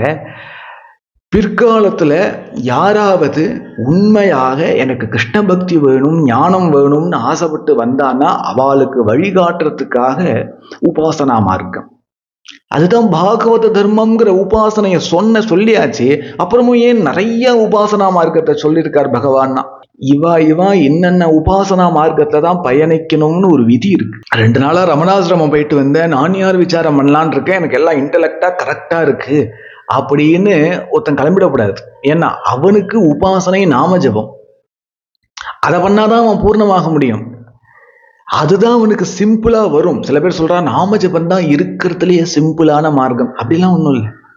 பண்றவா படுற கஷ்டத்தை பாருங்க. அப்படிலாம் சுலபமா ஈஸியாலாம் பண்ண முடியாது. யார் யாருக்கு என்னென்ன சாதனை விதிச்சிருக்கோ அவாவாளுக்கு அந்தந்த சாதனை சுலபமானது. நான் யார் விசாரம் எனக்கு விதிச்சிருக்குன்னு வைங்கோ, அதுதான் எனக்கு சுலபமா வரும். நான் நாம ஜபம் பண்ணக்கூடாதுன்னா அதையே மெயின் உபாசனையா பண்ணக்கூடாது. ரூப தியானம் எனக்கு விதிச்சிருக்குன்னு வைங்கோ, நான் யார் விசாரம் பண்ணக்கூடாது. நான் சொல்றது சாதனா விஷயம். இப்படி பகுவிதமான வாசனைகள் இருக்கக்கூடிய ஜனங்களா இருக்கிறதுனால ஒவ்வொருத்தரையும் அவாவா ரூட்ல தான் போய் கரையேற்றி ஆகணும். அப்படிங்கிறதுனால பகுவிதமான உபாசனைகளை இங்க சொல்லியிருக்காரு. இப்ப இது இவ்வளவு விஸ்தாரமா சொல்ல வேண்டாம், கதைக்கு போகணும். அதனால பகுவிதமான உபாசனைகளோடு கூட ஆத்ம சாட்சா்கார நிலையை கொடுத்து ஒரு கடாட்சம் பண்ணி அந்த பிரம்மதேவர் கொஞ்ச நேரம் நிர்விகல்பமான நிலையில தன்னை மறந்து பேரானந்த நிலைக்கு போயிட்டார். அப்புறம் மெல்ல அந்த நிலையை கொஞ்சம் அடக்கி வச்சுட்டு சகஜ நிலைக்கு திரும்புறார் பிரம்மதேவர். திரும்பி மீண்டும் கைகளை கூப்பி இன்னும் கொஞ்சம் ஏதாவது பகவான் பேசுவாரா அப்படின்னு பகவானுடைய முகத்தை பார்க்கிறார். பகவான் பேச தொடங்கினார். பிரம்மதேவரே, இப்பொழுது என்னால உனக்கு கொடுக்கப்பட்ட எத்தகைய அத்வைதமான ஆத்ம சாட்சா்கார நிலை, நிர்விகல்பமான நிலை உனக்கு இருக்கோ, அந்த நிலை என்னால உனக்கு கொடுக்கப்பட்டது. நீர் வேற இல்லை, நான் வேற இல்லை. எந்த நிலை இப்போ எனக்கு உன்னால கொடுக்கப்பட்டதோ அந்த நிலை ஒரு நாளும் 1 நாளையும் உன்னை விட்டு அது போகாது. நிரந்தரமா நித்தியமா ஒரே அனுபவமா இந்த நிலை உனக்கு இருக்கும். அதனால கவலைப்படாத. இந்த நிலை உனக்கு இருக்கிற பரியந்தம் உன்னை ஒரு மாயையும் தொட்டு பாத்திர முடியாது. ஒரு அகங்காரம், அபிமானம், கர்த்தத்துவம் ஒன்றும் கிட்ட கூட வராது. நீ பூர்ண பிரம்மனிஷ்டனா ஆயிட்ட. நீ இந்த நிலையில இருந்து நிஷ்கவலையா லோக சிருஷ்டிய பண்ணு அப்படின்னு அனுகிரகம் பண்ணி உடனே பகவான் இதை சொல்லி முடிச்ச உடனேயே பகவான் தன் ஹிருதயத்திலிருந்து ஒரு ஜோதி கிளம்பி கையை கூப்பி நின்றுட்டு இருக்கிற பிரம்மதேவருடைய திருக்கரங்கள்ல வந்து சேருது. அந்த ஜோதி மறைஞ்சி அத்தியாச்சரியமான கோடி சூரிய பிரகாசமான ஒரு அர்ச்சாமூர்த்தி, நாராயணனுடைய விக்கிரகம் கையில கிடைச்சது. அதி சுந்தரமா இருக்கிற இந்த விக்கிரகத்தை பார்த்து இது என்னன்னு கேட்கறது போல பிரம்மதேவர் நிமிர்ந்து பார்க்கிறார். பகவான் தொடர்ந்து சொல்றார், பிரம்மதேவரே, எனக்கும் உன் கையில் இருக்கிற விக்கிரகத்துக்கும் வித்தியாசம் காட்டாதே, ரெண்டும் ஒண்ணுதான். நீ உனது பிரம்மலோகத்துல இந்த அர்ச்சாமூர்த்திய உத்தம ஸ்தானத்தை நிர்ணயம் பண்ணி கிரமேண பிரதிஷ்ட பண்ணி நித்தியபடி நீனும் பாகவத தர்மத்துல வாழ்ந்துரு. பாகவத தர்மத்துல முக்கிய அங்கமா இருக்கக்கூடிய அர்ச்சாமூர்த்தி ஆராதனா ஸ்தானத்துல இந்த மூர்த்தியை வச்சிருந்து ஆராதனம் பண்ணு. ஒரு பக்கம் உன்னுடைய பாகவத தர்ம ஜீவிதம், ஒரு பக்கம் ஆராதனையும், மற்றொரு பக்கம் உலக சிருஷ்டியும் நடக்கட்டும், உனக்கு க்ஷேமம் உண்டாகும் அப்படின்னு அனுகிரகம் பண்ணார். நான் வேற அந்த விக்கிரகம் வேறன்னு நினைச்சுடாதேன்னு சர்வேஸ்வரன் வைகுண்டத்துல சொல்லியிருக்கான். பகவானுடைய ஹிருதயத்திலேருந்து இந்த விக்கிரகம் வந்திருக்கு. இது என்ன ஆச்சரியம்னு இப்படி குனிஞ்சி பார்த்து அந்த சுந்தர முகத்தை பார்த்து கண்களை மூடி கண்ணீர் விடுறார். அப்புறம் கொஞ்சம் சமாதானத்துக்கு வந்து கண்களை திறந்து பார்க்கிறார். வைகுண்ட லோகம் காணும், பகவான காணும். தான் பத்மத்துல இருக்கார். கையில அந்த அர்ச்சாமூர்த்தி இருக்கு. பிரம்மதேவருக்கே கொஞ்சம் சிரிப்பு வந்துருத்து. ஏன்னா இது என்ன மாய, இது என்ன மாயன்னு ஆச்சரியப்படுறாராம். அதுக்கப்புறம் பிரம்மலோகத்துல பிரம்மாவே ஒரு உத்தம ஸ்தானத்தை நிர்ணயம் பண்ணி பகவான் சொன்ன பிரகாரம் இந்த அர்ச்சாமூர்த்தியை வச்சு பல ஆயிரம் வருஷம் நித்தியபடி கைங்கரியம் பண்ணிட்டு வர்றார், பூஜை பண்ணிட்டு வர்றார், எல்லாம் தானே பண்ணுவார். இப்படியே பல ஆயிரம் வருஷம் போச்சு. அப்பதான் பிரம்மதேவருக்கு ரொம்ப 1000 வருஷம் முடிஞ்ச பிறகுதான் பிரம்மதேவருக்கு தோணுது, ஆமா சிருஷ்டி பண்ணணும்னு சொன்னாரே பகவான், ஐயோ அந்த காரியத்தை பார்க்கணுமே, ஐயோ இந்த தர்பாசனம் எங்கன்னு தலைக்கு நேர்த்திக்கு அப்பதான் தோன்றுறது அவருக்கு. ஏன்னா அர்ச்சாமூர்த்தி ஆராதனை பண்ற சுகம் தெரிஞ்சிட்டவாளுக்கு வேற ஒரு சாதனை தேவையா? அதுவே போருமே. அது நிறைஞ்சு போயிடுறதுனால சிருஷ்டி பண்ணணும்னே தோணலை. தலைக்கு நேர்த்திக்கு அந்த தர்பாசனத்தை எங்கேயோ போன வாட்டி போட்டது இங்கதான் எங்கேயாவது இருக்குன்னு இந்த தர்பாசனத்தை கிளீன் பண்ணி போட்டுண்டு தலைக்கு நேர்த்திக்கு புளிய வச்சு கிண்டி எல்லாம் சுத்தம் பண்ணி கிழக்க பார்த்து உக்காந்துட்டு தீர்த்தத்தினால ஆச்சமனம் பண்ணி சரி இன்னைக்கு என்ன சிருஷ்டி பண்ணணும் அப்படின்னு கண்களை மூடுற. ஹிருதயத்துல இவருடைய கண்ட்ரோல் இல்லாம எதேதேதோ சிருஷ்டி காரியங்கள், பஞ்சபூதங்கள், தன்மாத்திரைகள் என்னென்னமோ ஹிருதயத்துல அப்படியே ஸ்புரிக்கிறது. இது என்ன ஆச்சரியம்னு கண்கள் திறக்கிறார். ஹிருதயத்துல என்னெல்லாம் ஸ்புரிச்சுதோ அதெல்லாம் எதிர்த்தாப்புல சிருஷ்டி ஆயிருக்கிறத பாக்குறார். பிரம்மதேவரே அசந்து போயிடுறார். என்னன்னா நான் சாட்சி மாத்திரம்தான் பொறுக்கு அப்படின்னு புரிஞ்சுட்டார். நான் தான் சிருஷ்டிகர்த்தான்னு பயந்துன்னு இருந்தேன். ஆனா இப்பதான் புரியுது, என் ஹிருதயத்திலேருந்து பகவான் ஏதோ தோண வைக்கிறார், எதிர்த்தாப்புல அதெல்லாம் நடக்க வைக்கிறார். இரண்டையும் பார்க்கிற சாட்சி மாத்திரமாகத்தான் என்னை பகவான் வச்சிருக்கார். நான் சிருஷ்டிகர்த்தா இல்லை, குருவாயூரப்பன் நாராயணன் தான் சிருஷ்டிகர்த்தா அப்படின்னு தீர்மானிக்கிறார். அதன் ஆனந்தப்படுறார். அப்படியே தொடர்ந்து ஒரு பக்கம் பிரம்மதேவருக்கு ஆராதனை, இந்த அர்ச்சாமூர்த்தி ஆராதனை பண்ணிட்டு இருக்கார். மற்றொரு பக்கம் உலக சிருஷ்டியும் நடந்து நல்லபடியா போயின்னு இருக்கு. அப்படி இருக்க பூலோகத்துல சுதபஸ்பிருஷ்ணி அப்படிங்கிற தம்பதிகள் விவாகமாகி நெடுநாட்களாக புத்திரபாகியம் இல்லாம கஷ்டப்பட்டா. தனக்கு ஒரு புத்திரன் இல்லையேன்னு ரொம்ப வருத்தப்பட்டா. தனக்கு ஒரு புத்திரபாகியம் கிடைக்கிறதுக்காக பிரம்மதேவரை குறிச்சு தம்பதி சகிதமாகவே தபஸ் பண்ணான். தபஸ்னால சந்தோஷப்பட்ட பிரம்மதேவர் அவர்கள் முன்னாடி தோன்றி, என்னத்துக்காக தபஸ் பண்ணேல், உங்களுக்கு என்ன வேணும் அப்படின்னு கேட்கிறார். லோகநாதனான பிரம்மதேவரை நமஸ்காரம் பண்ணி சுதபஸ்பிருஷ்ணிங்கிற தம்பதிகள் சொன்னா, எங்களுக்கு ஒரு புத்திர பாகியம் இல்லை, எங்களுக்கு ஒரு புத்திர பாகியத்தை கொடுங்கோ அப்படிங்கிறார். அப்பதான் பிரம்மதேவர் பகவான் நேரடியா கொடுத்து பல 1000 வருஷம் பிரம்மலோகத்துல தான் பூஜை பண்ணிட்டு இருந்த அந்த அர்ச்சாமூர்த்தியை இந்த தம்பதிகளுக்கு கொடுத்து, சுதபஸ்பிருஷ்ணிங்கிற தம்பதிகளுக்கு கொடுத்து பாகவத தர்மத்தையும் உபதேசம் பண்ணி, நீ பாகவத தர்மத்துல வாழ்ந்துடும், பாகவத தர்மத்துல முக்கிய அங்கம் வகிக்கக்கூடிய அர்ச்சாமூர்த்தி கைங்கரிய ஸ்தானத்துல இந்த அர்ச்சாமூர்த்தியை வச்சுக்கோன்னு பிரம்மதேவருக்கு நாராயணன் சொன்னதை பிரம்மதேவர் சுதபஸ்பிருஷ்டி தம்பதிகளுக்கு சொல்லி, இப்படி ஆராதனை பண்ணிட்டே வாங்கோ, உங்க ஆராதனையில சந்தோஷப்பட்ட சர்வேஸ்வரனான இறைவன் கடவுள் பகவான் உங்களுக்கு தரிசனம் கொடுத்து உங்களுக்கு புத்திர பாக்கியத்தை கொடுப்பார் அப்படின்னு அனுகிரகம் பண்ணிட்டு மறைஞ்சுட்டார். அன்றைய தினம் முதற்கொண்டு சுதபஸ்பிருஷ்ணிங்கிற தம்பதிகள் தானும் பாகவத தர்மத்துல வாழ்ந்துட்டு இருந்தா பக்தி சிரத்தையோடு கூட இந்த அர்ச்சாமூர்த்தியை தனது ஆசிரமத்திலேயே வச்சுட்டு பூஜை பண்ணிட்டு இருந்தா. இவர்களுடைய ஆராதனையிலையும் பாகவத தர்ம ஜீவிதத்திலையும் சந்தோஷப்பட்ட பகவான் இந்த அர்ச்சாமூர்த்தியிலேருந்து பிரத்யக்ஷமாக வந்து இவர்களுக்கு தரிசனம் கொடுக்கிறார். சர்வேஸ்வரன் பகவான கண்ணு முன்னாடி பார்த்த உடனே இந்த 2 தம்பதிகளுக்கும் சமநிலை தவறி போச்சு. ஆடுறா பாடுறா, ஒரு சாட்சாத்காரம் ஏற்பட்டவனுடைய அத்தனை லட்சணமும் இருக்கு. கண்கள்ல இந்த கண்ணீர் வந்துட்டே இருக்கு, மேனி சிலுக்கிறது, என்ன பேசுறோங்கிற வார்த்தையில ஸ்பஷ்டம் இல்லை, உளர்றார். நமோ நமகா நமோ நமகா. அவருக்கு என்ன ஆனந்தம் அப்படின்னா, உபனிஷத்து கவனத்தை உள்ள திருப்பினாதான் கிடைக்கும்னு சொன்ன வஸ்து வேதத்துல எந்த பக்கம் திருப்பினாலும் உன்னுடைய ஒரு சாதனையிலையும் இறைவன் கிடைக்க மாட்டான்னு சொன்ன வஸ்து இதோ என் கண்ணு முன்னாடி நிற்கிறதே. நாங்க என்ன தபஸ் பண்ணோம், என்ன பாக்கியம் பண்ணோம் தெரியலையே, என் கண்ணு முன்னாடி நிற்கிறதேன்னு நமோ நமகா ஜெய ஜெயா ஜெய ஜெயான்னு தம்பதி சகிதமாக உலகத்தை மறந்து தன்னை மறந்து ஆடின்னு இருக்கா. பிரத்யக்ஷமா வந்த பகவான் ஒரு கடாட்சம் பண்ணி கொஞ்சம் அவர்களுடைய பரவச நிலைய, சாட்சாத்கார ஆனந்த நிலைய கொஞ்சம் சமாதானப்படுத்தி சமநிலைக்கு கொண்டு வந்து, பூர்ணமா இல்லை கொஞ்சம் கொண்டு வந்து அனுகிரகம் பண்றார். அப்பதான் நன்னா பகவானை பார்க்கிறா தம்பதிகள், கை கூப்பின்னு அழுதுன்னு நிற்கிறா. ஆனா ஆனந்த கண்ணீர். சன்னதியில ஊத்துக்காடு சன்னதியில கிருஷ்ணனை பார்த்துட்டு எத்தனை பேர் என்ன காரணம் தெரியல அழுதுண்டே இருப்பா தெரியுமோ. நிறைய பேரை பார்த்துருக்கேன், பெரிய பெரிய ஆளெல்லாம் பார்த்துருக்கேன். மேல மலை போல வருவா, கட்டின ஹிருதயம் போல காமிச்சுப்பா. எது வரைக்கும் தான் ஊத்துக்காடு சன்னதியில அந்த காளிங்க நடத்தின கிருஷ்ணனுக்கு தீபாராதனை பண்ற வரைக்கும் தான். பண்ணியாச்சுன்னா அவ அந்த தரிசனம் உள்ளத்தை உருக்கி அது கண்ணீர் வந்துடுறது. அது ஊத்துக்காடு கிருஷ்ணனுடைய பெருமையா, அங்க வாழ்ந்த வெங்கட சுப்பையருடைய சாநித்தியமாங்கிறது வேற விஷயம். அது ஒண்ணுத்துக்கு ஒண்ணு போட்டி போட்டுருக்கு போட்டோம். இங்க அந்த இப்பதான் அந்த ஆனந்த கண்ணீர் இவாளுக்கு வந்திருக்கிறது. ஆனந்த கண்ணீர் அப்படியே நிற்கிறா. பகவான் கேட்கிறார், உங்களுக்கு என்ன வரம் வேணுமோ கேட்டுக்கோங்க அப்படிங்கிறார். அப்பதான் இந்த தம்பதிகள் கேட்கிறா. அந்த பரவச நிலை இன்னும் குறையல, பூர்ணமா விட்டு போயிடல. அந்த பரவச நிலையில கேட்கிறா, எனக்கு உம்மை போல ஒரு புத்திரன் வேணும், உன்னை போல எனக்கு ஒரு புத்திரன் வேணும், உன்னை போல எனக்கு ஒரு புத்திரன் வேணும்னு 3 முறை கேட்டுட்டான்.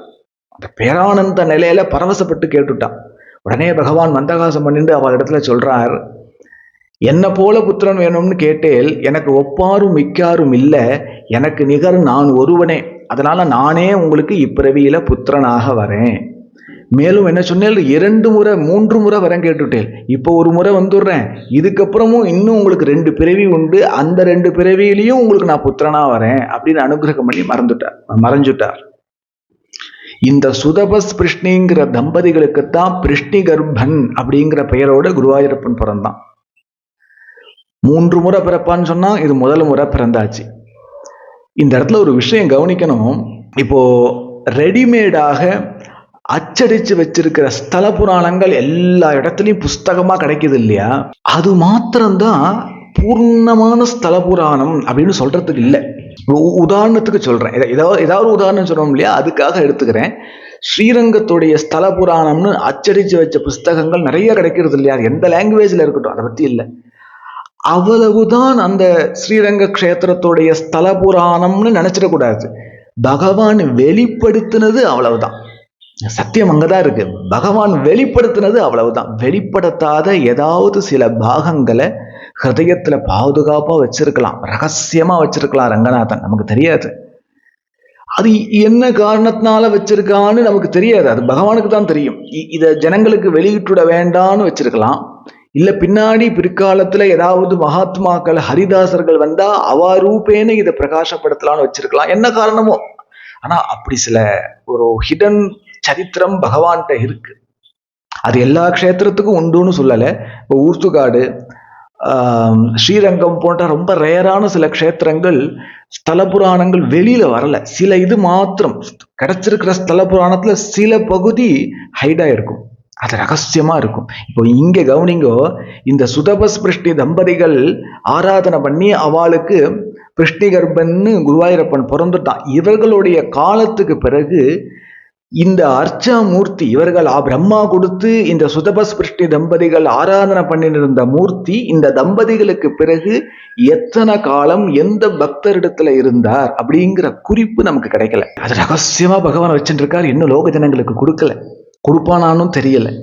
அப்புறம் இதே தம்பதிகள் 2வது பிறவி எடுக்கிறா, அதிதி கஷ்யபாலாக. அவளும் இந்த அர்ச்சாமூர்த்தி ஆராதனை பண்றா.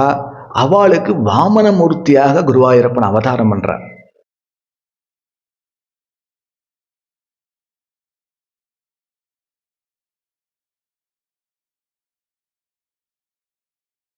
அப்புறம் இதே தம்பதிகள் இரண்டாவது பிறவி எடுக்கிறா அதிதி கஷ்யபாலாக.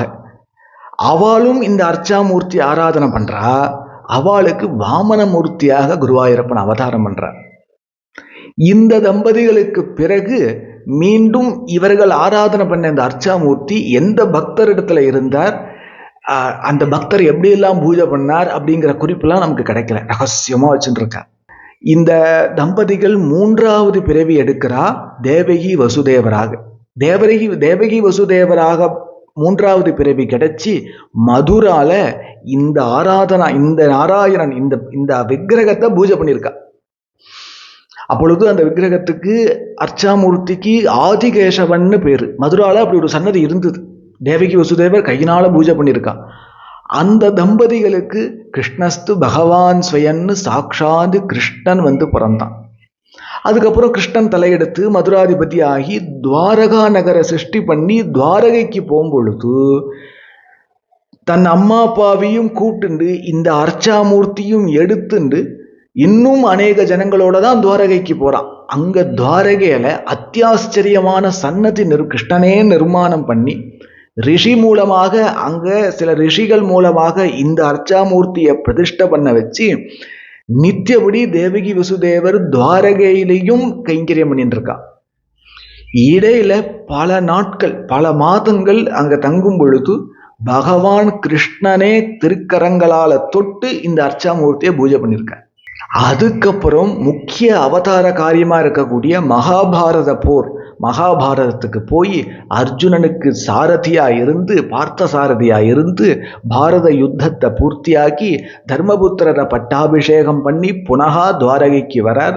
கொஞ்ச காலம் ஆட்சி பண்றார். அதுக்கப்புறம் ரிஷி சாபம்ங்கிற ஒரு உபாயத்தின் மூலமாக அங்க இருக்கிற யாதவ ஜனங்கள் பூரா மதுபானம் பண்ணிட்டு ஒருத்தர் தன்னால வளர்த்தெடுக்கப்பட்ட யாதவ ஜனங்கள் ஒருத்தர் அடிச்சு சாகிறத நிச்சிந்தனையா பற்றற்று அப்படியே கிருஷ்ணன் பார்த்து பிரபாச கஷேத்திரத்துக்கு போய் அங்க ஒரு மரத்தடியில சதுர்புஜனாக நிர்விகல்பமான சமாதி நிலையில பத்மாசனத்துல உட்கார்றார். இவ்வளவையும் ஒரு ஜீவன் எட்டி இருந்து பார்த்துட்டே இருந்திருக்கு. ஒரு ஜீவன் எட்டி இருந்து யாருன்னா உத்தவர் இதை பார்த்துட்டே இருந்திருக்கார். கிருஷ்ணன் பார்க்கிறார், உத்தவா வாப்பா வா அப்படிங்கிறார். அதற்கு மேல அழுகைய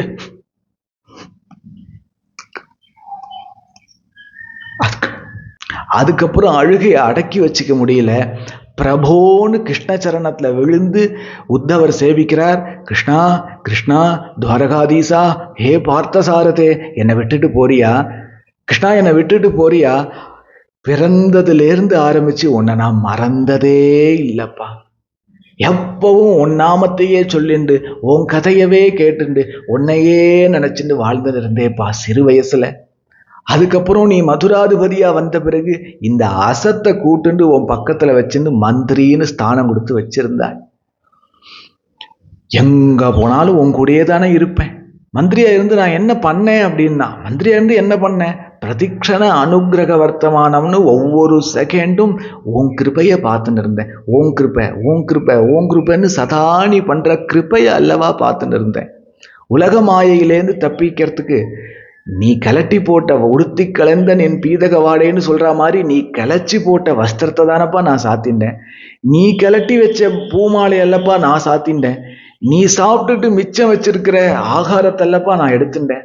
எங்க போனாலும் அதுக்கப்புறம் மதுரை துவாரகா எங்கெங்கெல்லாமோ நீ போறியோ அங்கங்கெல்லாம் உன் பின்னாடி இந்த உத்தவன் வந்தானே. இப்பொழுது அவதார காலத்தை பூர்த்தியாக்கிட்டு வைகுண்டம் போறேன்னு சொல்ற. நான் அங்க வரப்படாதா? கிருஷ்ணா, நான் இந்த உத்தவனுக்கு வைகுண்டத்துல இடம் இல்லையா? நான் ஒருத்தன் அதிகப்படியா என்னை விட்டுட்டு போக என்னமா நீ துணிஞ்ச? உன்னை பார்க்காம நான் இனிமே எப்படி வாழ முடியும்? நீ இல்லாம என்னால எப்படி வாழ முடியும் அப்படின்னு கதறார். கிருஷ்ணன் உத்தவரை ஒரு கடாட்சம் பண்ணிட்டு உக்காரு அப்படிங்கிறார். உத்தவர் கையை கூப்பின்னு உக்காந்தோடனே அப்பொழுதுதான் வெளியில பார்க்கிற இந்த ரூபம் மாத்திரம்தான் கிருஷ்ணன் நினைச்சுக்காத, உள்ள நித்திய நிரந்தரமா சாந்திய வடிவாக ஆத்மாவாக நான் இருக்கேன், நீ அங்க என்ன பாரு, அப்பதான் உன்னை விட்டு நான் எப்பவும் நீங்காம இருப்பேன் அப்படின்னு சொல்லி ஞானோபதேசத்தையும் பலவிதமான உபாசனா மார்க்கங்களையும் விஸ்தாரமா இப்பதான் சொல்றார். பிரபாச கஷேத்திரத்துல உட்கார்ந்து உத்தவர்கிட்ட சொல்றார். இதுதான் ஸ்ரீமத் பாகவதத்துல ஏகாதச ஸ்கந்தமாக ஞான பாகமாக ஸ்ரீமத் பாகவதத்துல இருக்கு. எல்லாம் சொல்லி முடிச்சு ஒரு அனுகிரகமும் பண்ணி எந்த நிலைய உபதேசம் பண்ணாரோ அந்த ஞானத்தை அனுகிரகத்தினால அனுபவத்துல கிளப்பி விட்டுட்டார். கிருஷ்ணன் உத்தவருக்கு அனுபவத்துல கிளப்பி விட்டுட்டார். அதுக்கப்புறம் பூர்ணமா அனுகிரகம் பண்ணி, உத்தவா நீ பத்ரிநாத்துக்கு போ, எந்த நிலை இப்ப நான் உனக்கு கொடுத்தேனோ அந்த நிலையிலேயே இருந்து நிதித்தியாசனம் பண்ணின்று, மேலும் இந்த இனி வரக்கூடிய யுகம் கலியுகம், அதனால என்ன உண்மையா ஆசைப்பட்டு என்னை எப்படி அடையலான்னு உண்மையா ஆசைப்பட்டு பத்ரிநாத்துக்கு யாராவது வந்தான்னா நீ அங்க இருந்துன்று, இப்ப நான் உனக்கு ஞானத்தை கொடுத்தேன் இல்லையா, அந்த ஞானத்தை அடையறதுக்கு முக்கிய வழியா இருக்கிற பாகவத தர்மத்தை உபதேசம் பண்ணி அந்த உத்தம சாதகாலுக்கு வழிகாட்டின்று இரு. உலகத்துல இனி வரக்கூடியது கலியுகம், பகவானும் இல்லை, பகவானாகிய பாகவதனும் இல்லைன்னா கொஞ்ச நெஞ்சம் கிருஷ்ண பக்தி வேணும்னு ஆசைப்படுறவாளும் ஸ்பிரிச்சுவல் லைஃப்ல முன்னேற முடியாது, நீ பத்ரிநாத்துக்கு கிளம்பு அப்படின்னுட்டார். இதை கேட்ட உத்தவர் மீண்டும் கண்கள்ல தாரதாரையா கண்ணீர் வருது, கைகளை கூப்பிட்டு நிற்கிறார், அழுதுண்டே நிற்கிறார். கிருஷ்ணன் பார்த்தானா, ஏன்பா உத்தவா குழந்தை, என்னப்பா வேணும் உனக்கு, நீ கேட்டதெல்லாம் கொடுத்தேனே, இனி கொடுக்கறதுக்கு ஒன்றும் இல்லையே, நீ என்னென்ன கேட்டியோ அதெல்லாம் உனக்கு சொல்லிட்டேனேப்பா, நான் வேற இல்லை நீ வேற இல்லைங்கிற நிலையை கொடுத்துட்டேனே உத்தவா, இன்னும் உனக்கு என்னப்பா வேணும், என்ன தெரிஞ்சுக்கணும் உனக்கு, உட்காருப்பா, வாடா குழந்தை, என்ன தெரிஞ்சுக்கணும், ஏன் அழற அப்படின்னு உத்தவர்கிட்ட கிருஷ்ணன் கேட்க, உத்தவர் சொல்றார், கிருஷ்ணா இனிமே என்ன நான் தெரிஞ்சுக்க வேண்டியது இருக்கு, எல்லாம் தான் தெரிஞ்சுட்டேனே, என் ஹிருதயம் நிறைஞ்சு போச்சே, நிறைச்சுட்டியே கிருஷ்ணா, இனி எனக்கு என்ன வேணும், எல்லாம் நிறைஞ்சு போச்சு, அப்புறமும் ஏன் நிற்கிற அப்படிங்கிறது போல கிருஷ்ணன் பார்க்கிறார். இந்த பார்வையை எவ்வளவு முறை உத்தவர் பார்த்துருக்க, அவருக்கு தெரியாதா, உடனே எதனால பிரபு பார்க்கறான்னு தெரிஞ்சுட்டு கைகளை கூப்பிண்டு கிருஷ்ணன்ட்ட அழுதுண்டே சொல்றார், கிருஷ்ணா நான் பொழைச்சுட்டேன்டாப்பா, நாங்க எல்லாம் பொழைச்சுட்டோம். எப்படி பொழைச்சுட்டோம்னா, கோகுலத்துல நீ வெண்ண திருடுற லீலைய பார்த்தோம், பிருந்தாவனத்துல காளிங்க நர்த்தனம், ராசக்கிரீடை, கோவர்தன உத்தாரம் எல்லா லீலையும் பார்த்தோம், மதுராதிபதியா பார்த்துட்டோம், துவாரகாதிபதியா பார்த்துட்டோம், பார்த்த சாரதியா பார்த்துட்டோம், ருக்மணி வல்லபனா பார்த்துட்டோம், எல்லாம் நாங்க பார்த்தாச்சுடா கிருஷ்ணா, எங்க போனாலும் உன்னை பத்தியே பேசிட்டு இருக்கா, அதெல்லாம் கேட்டாச்சுடா. ஆனால் இனிமே வரக்கூடிய உலகம் கலியுகம், அந்த கலியுகத்துல ஜனங்கள் கலவு கல்மஷ சித்தானாம் பாபத்ரவியோபஜீவினாம்னு இருப்பா, அவர்கள் தானா பக்தி வேணும்னு ஆசைப்பட்டு ஸ்பிரிச்சுவல் லைஃபுக்கு வருதுங்கிறது சிரமசாத்தியமான விஷயம். அப்படி கேச்சிது சில பாக்கியவான்கள் வந்த போதிலும் சிரவணமங்கலமான அமிர்த துல்லியமான கேட்கறதுக்கு நிறைய உன்னுடைய திருக்கல்யாண கதை இருக்கு, அது இல்லைன்னு சொல்லலை.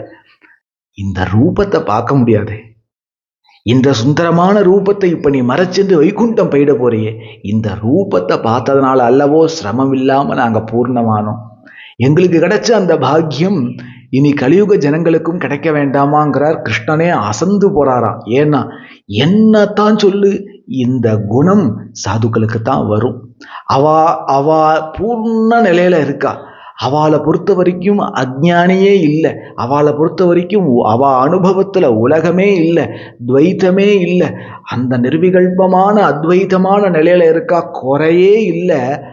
அவ சதா லோகக்ஷேமார்த்தம் லோகக்ஷேமார்த்தம், லோக ஜனங்களை உத்தாரணம் பண்ணுமே, லோக ஜனங்களுக்கு என்ன வழி இப்படின்னே சிந்தை பண்ணிட்டு இருக்கான். இது என்னவானாலும் இத்தகைய குணம் சாதுக்களுக்குத்தான் தகும் அப்படின்னு பகவான் நினைச்சு, உத்தவா இந்த குணம் யாருக்கும் வராதுடா, இப்பவும் நீ லோகஹிதார்த்தம் ஒரு கேள்வியை கேட்டியே, உன்னுடைய ஹிருதயம் உனக்குத்தான்டா சமம், அதனால தான் சொல்றேன், உலகத்துல யாரையும் விட உன்னைதான் தான் எனக்கு ரொம்ப பிடிக்கும், ஏன்னா இப்படி ஒரு ஹிருதயம் இருக்கே உன்னிடத்துல அப்படின்னு சொல்லி அதற்கு ஒரு வழி பண்றார்.